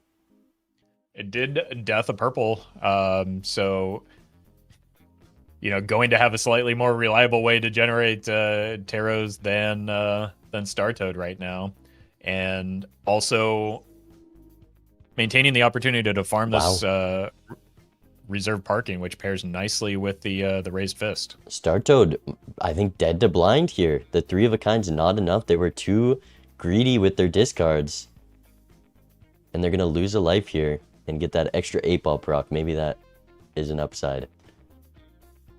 Another sun card. That's painful because we were just about in the position where that script is flipped again, and it's Star Toad putting the pressure on Max Wu after that previous PvP fight, and now you know, Star Toad just hoping to equalize in this upcoming one rather than continue, you know, separate or putting the pressure on Max Wu. That's a difficult spot to be in. Wow, and I think because of that life loss, they're not going to take the skip. I can't imagine they would normally take that rare skip they were looking at, but because they lost a life, they'd be on 1 life heading into the next ante, and their opponent didn't take it. So it could have easily been a way to come back from that loss. You know, you're behind a little bit, but and that's, you know, something we talked about last match is the value of the tempo plays isn't just trying to close out the game quickly 4-0. It's also preventing your opponent from taking greedy lines like maybe this rare skip. Well, that life loss that Star Toad just hit, you know, maybe resulted in them losing the opportunity for this rare skip now. And I can't help but feel that this is all just entirely 8-Ball's fault. So I would agree with you there. Yeah, I think Max Wu also just getting through the blind. Yeah, we're very close to getting this driver's license online. A Midas Mask would be a good way to get there if it wasn't Eternal. But, I mean, we've gotten so many enhancements so quickly, and it is ready just in time for PvP. Right. Not if we hang this. Oh. Yeah, that's a mistake that I've made before, getting too aggressive with my card cutting and maybe realizing it's slightly too late, or just feeling like maybe the Spectral is going to have a nice Grim available. I think that mistake is going to cost them putting their opponent down to 1. That was a crucial, like, that's 3x your score just gone to not realizing. Realized it immediately after too. There is an opportunity. There's a lot of purple in this deck for Max. Can recover from it. Does, you know, have the opportunity here with the 6. There's also at least 2 9s. Does pick up an enhancement to get there. So crisis averted. I thought maybe with the time that was taken in order to make the decision that like that was weighed into it, but apparently it was just an oversight. Yeah, I guess not hitting the hand would be very unlucky here, or just one of those taros. And I'm curious, I think it's going to beat out the play. You know, this 140 chips is very strong, but not strong enough to beat a 3x here, likely. Yeah, and, you know, looking at just the Joker lineup, you would expect the Star Toad would be a lot closer to that driver's license being online than Max Wu here, but the most disappointing 8-Ball in history has flip that, and now it was a relatively easy driver's license setup for Max, while just not an acceptable joker from Startoad's position. Yeah, these purple seal 9s are just providing more taros, and they do not take up a joker slot. So I would have liked to see a death on that purple seal instead of the 8 for Startoad. They would have been given that decision to pivot out of 8 ball. Purple seals are just stronger than an 8. It's a 1 in 4 for a taro versus a guaranteed one, and they're just getting max punished for that because it is such a bad 8 ball.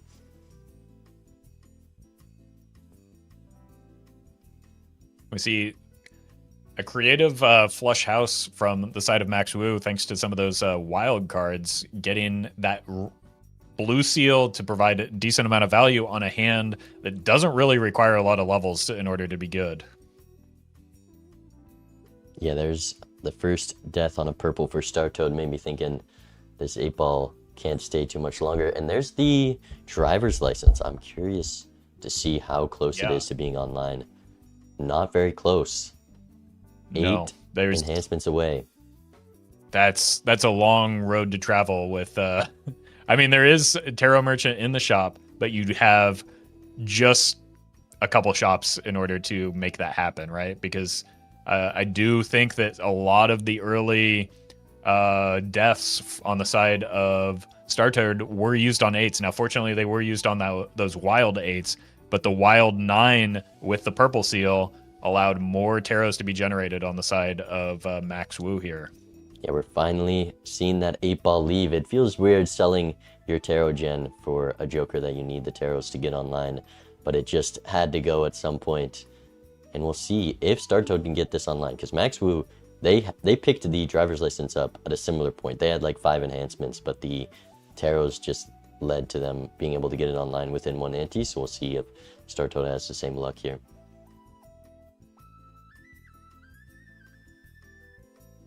Yeah, and the difference really right now in terms of scoring opportunity is Castle versus this Scholar. Not a thing that I would, a sentence I thought I would have said when casting a multiplayer Balatro match. That we're seeing the fabled matchup between Castle and Scholar, 2 jokers that I do not like. Yeah, there has just been nothing in this seed, and that's gonna be all we can put in these joker slots. It's driver's license. We got the hit the road, and then put whatever you want in the rest. I mean, we've seen deaths on atypical cards for both players, but a lot of deaths on aces from Max Wu. Really, really taking advantage of what is on offer rather than trying to brute force a build, which is and both players doing it really, and why they have gotten this far in the tournament. Yeah, investing in the small game rather than just always expecting for your ancient chokers or your idols and sock and buskin. So playing the seed the strongest it can be played, honestly.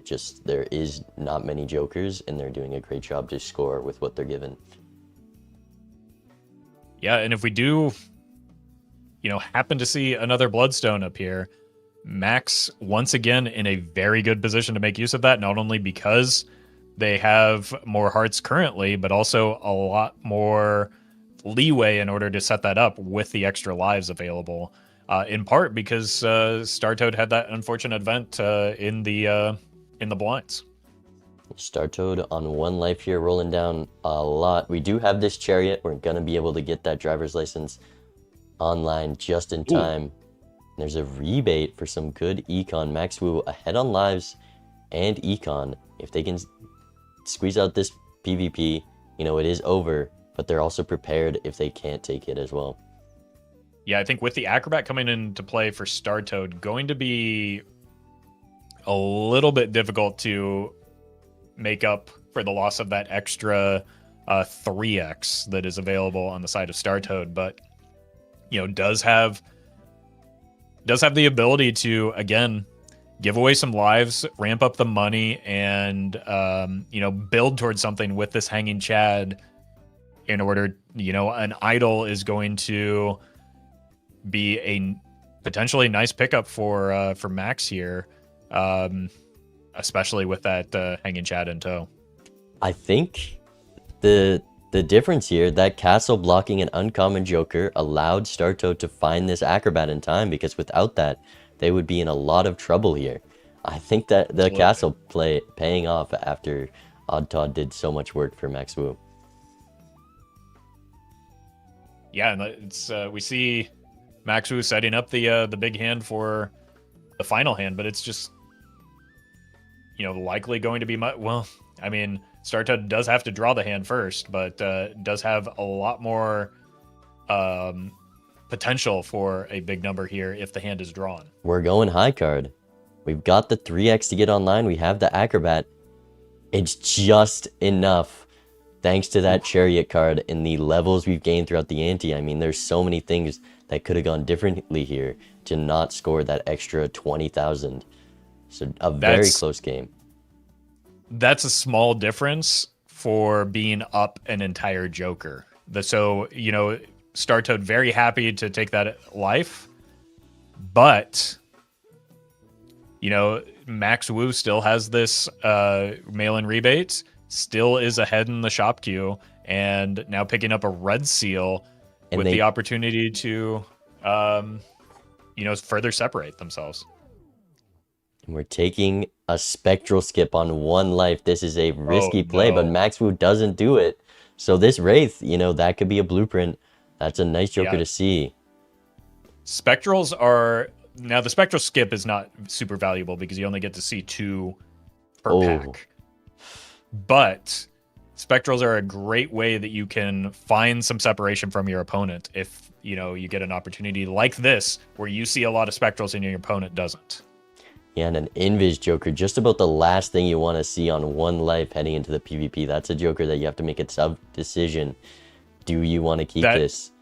And right, and that Immolate also maybe not as exciting as you might want it to be, just because it happened so early. That really makes you question the next Wraith, and can I even take it when, you know, you need Jokers at this point. So Wraith is a big pickup, but a Polychrome card is huge. It does look like this is just going to end up being an econ skip for Startoad here, rather than getting much to contribute to the score. Yeah, we're taking some risk with those Immolates. We do have the Tarot Gen to get this driver's license online, but, you know, a little bit more unlucky. They easily could have just lost another 3x Joker. We're already down that hit the road. That was the difference maker last time, and now Max Wu has found this acrobat.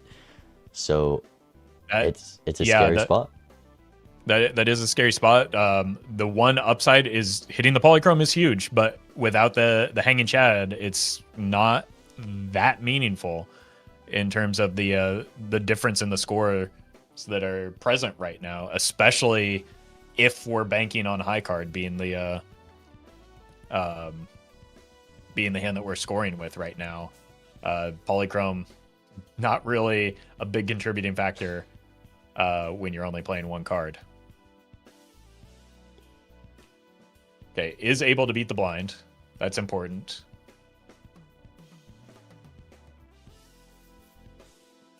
And we're going to use it on the flush house levels, knowing that they got to pivot into a bigger hand with that aura card. Right. But as you mentioned, that invisible is horrific for... It might have been something for Max Wu here. There isn't a whole lot to copy at the moment, so not super impressive. But just miserable for Startoad here, because it's taking up a Joker slot to keep you alive in order to even have a chance to actually rip it, as we do see the Chad come into play, so that Polychrome is looking a little better now. Speaking of Jokers you don't want to see, this photograph for Max Wu, we're built into aces completely. It's going to be hard to utilize this, and we had to sell out a rebate for it. Yeah, but good news for Max. There's just not enough money to see that photograph on the side of Startoad now. You know, becoming potentially necessary that that Max Needs to close it out here though, because there is an opening for StarToad now actually finding some relevant on scoring and retrigger jokers. In addition, like there is an opening here for StarToad if they're able to take this exact round of PvP. I mean, they're on 1 life. They're in a great position if they can take this, you know, to take the next life after it. But if you don't make it through here, it is just over. Does have a real solid opportunity to find that flush house right now, missing just exactly that polychrome queen. I do think with the way that the death is being held, with the way that Max Wu picked up the photo, might be fishing for a flush house of their own. Does have a few levels in that. You know, you could make use of the photo coming after the aces, since there is no hanging Chad to concern yourself with, and could just be enough with an active driver's license, with the hit the road not doing a whole lot but still available. Yeah, I just now realizing we're down the Chad for Max Wu. You know, that could be a difference maker. Polychrome with the photograph. Long term, StarToad is just in a really good spot, and it just comes down to this hand right here. Yeah, does need to hit the polychrome, does need to still likely make... Oh, there's the polychrome, there's the flush house. This is the hand that StarToad needed to draw, but do they have the... the scoring tech necessary in order to keep up with the nearly 1 million here? Yeah, we still have Acrobat to get online, but 3 times 2 isn't 9. Yep. And there's just nothing in the deck to find. Maybe some lucky hits. There's nothing there. I think is the only potential for StarToad.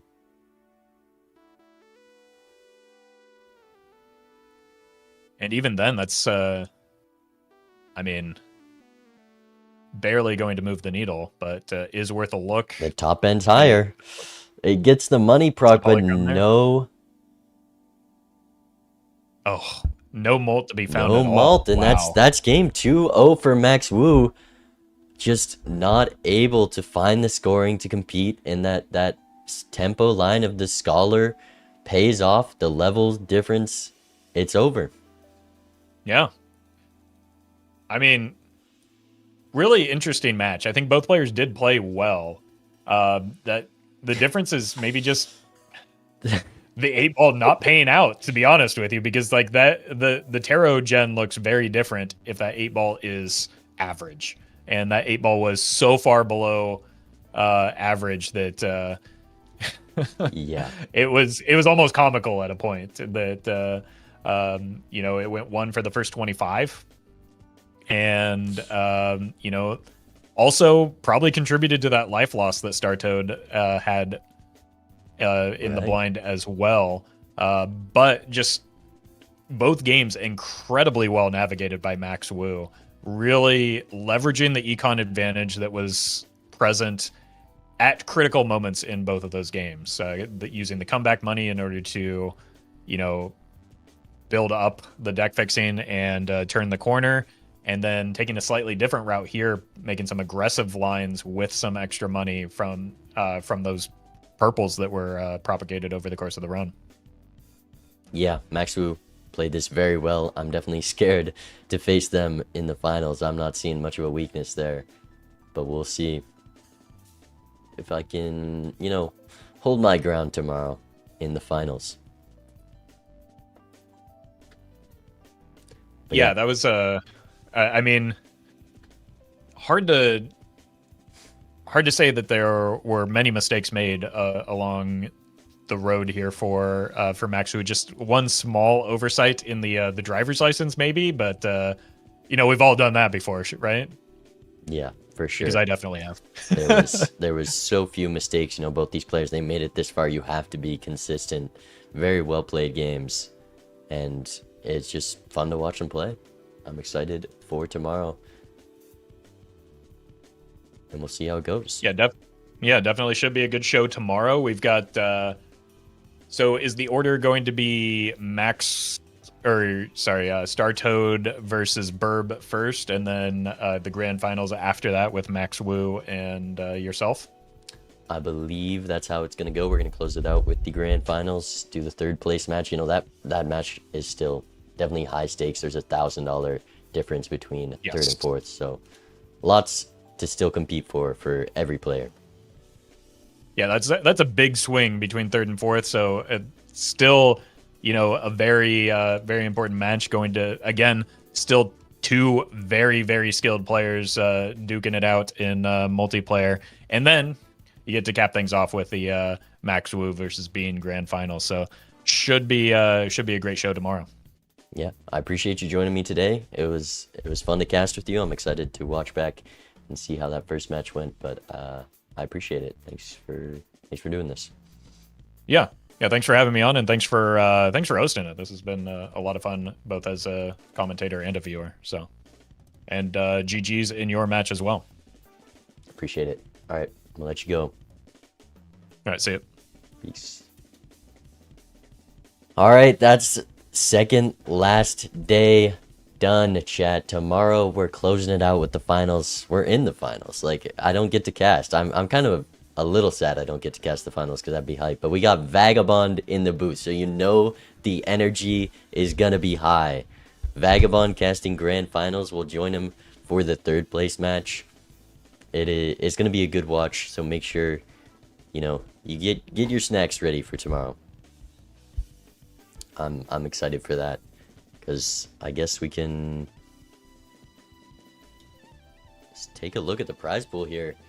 We're in the finals, so we're guaranteed first place 5,000, second place 2,500. This is a lot of money. Again, shout out to Bean for letting me host this event. That is an insane amount of money to give up, and it has been so fun to watch these players compete for such a high prize pool, as well as Artifacts for helping with the production costs. But shout out Bean, because this tournament has been insanely fun and has gone insanely well, so I'm very grateful to them. But yeah, there's all the money is decided tomorrow. I guess actually we're doing the best build bounty, so literally all $10,000 is going to be distributed, and we'll see how it goes. Wait a minute. Oh no. Okay, I gotta show you guys something. We might have a fortune teller in our midst. Where is it? Where is it?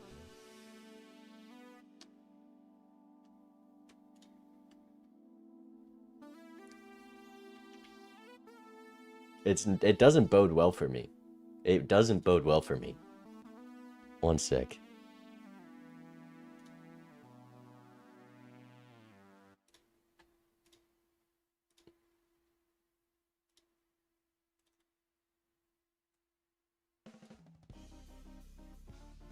This is a DM I got from Mark and Robbie over a month ago. Over a month ago. Me and Max Wu are on opposite sides of the bracket, and he had a dream Max Wu beat me. So we gotta I gotta kill Mark to win today. We have to destroy the prophecy.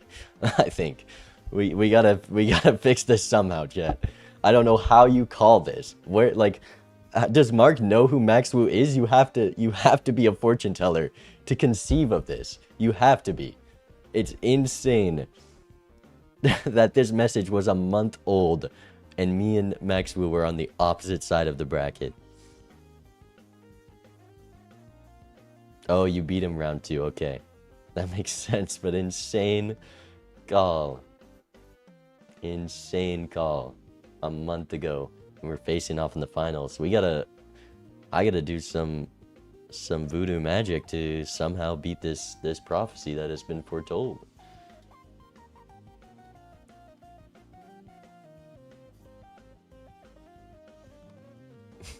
He saw the 8-ball line, scaled the fortune teller up till he could see the future in his dreams, and now we've got Max Wu versus Bean finals.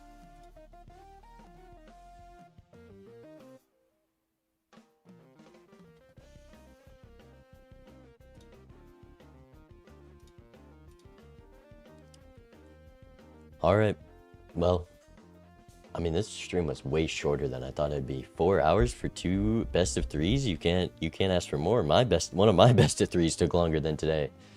So, yeah, tomorrow, I guess I should put that up. Give me one sec. The schedule, oh, it's all up in the air.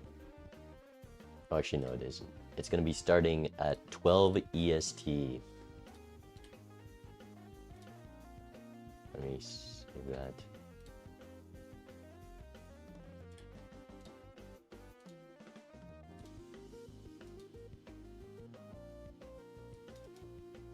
Holy, it's massive. This was the schedule for the rest of the tournament. You know, we saw the semifinals today. Tomorrow, $2,000 on the line for the semifinals and $7,500 for the grand finals right after. It's going to be game 1, Star Toad versus Burb, and then a game 2, Max Wu versus myself. So that is 12 EST, and then this one's going to be right after. So however long that takes, I think best of 3 for the third place match is best of 3, but the finals is going to be best of 5. Vahid, thank you for the super chat. Good luck with tomorrow. Believe in yourself. If you go to multiplayer, just be sad that content will finish. Yeah, this tournament has been a lot of fun. I appreciate the good luck. Cheer me on, chat. We'll do our best. Either way, you know, the money's going to someone who could use it. We've at least secured $2,500 for the ALS Association, which is amazing.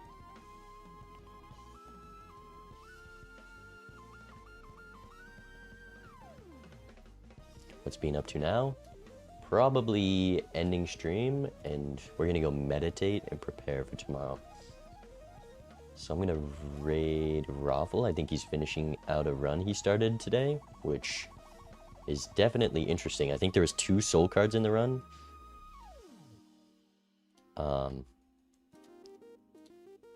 But we don't have a legendary on screen. It's almost like the run I did with a bunch of different creators playing different antes.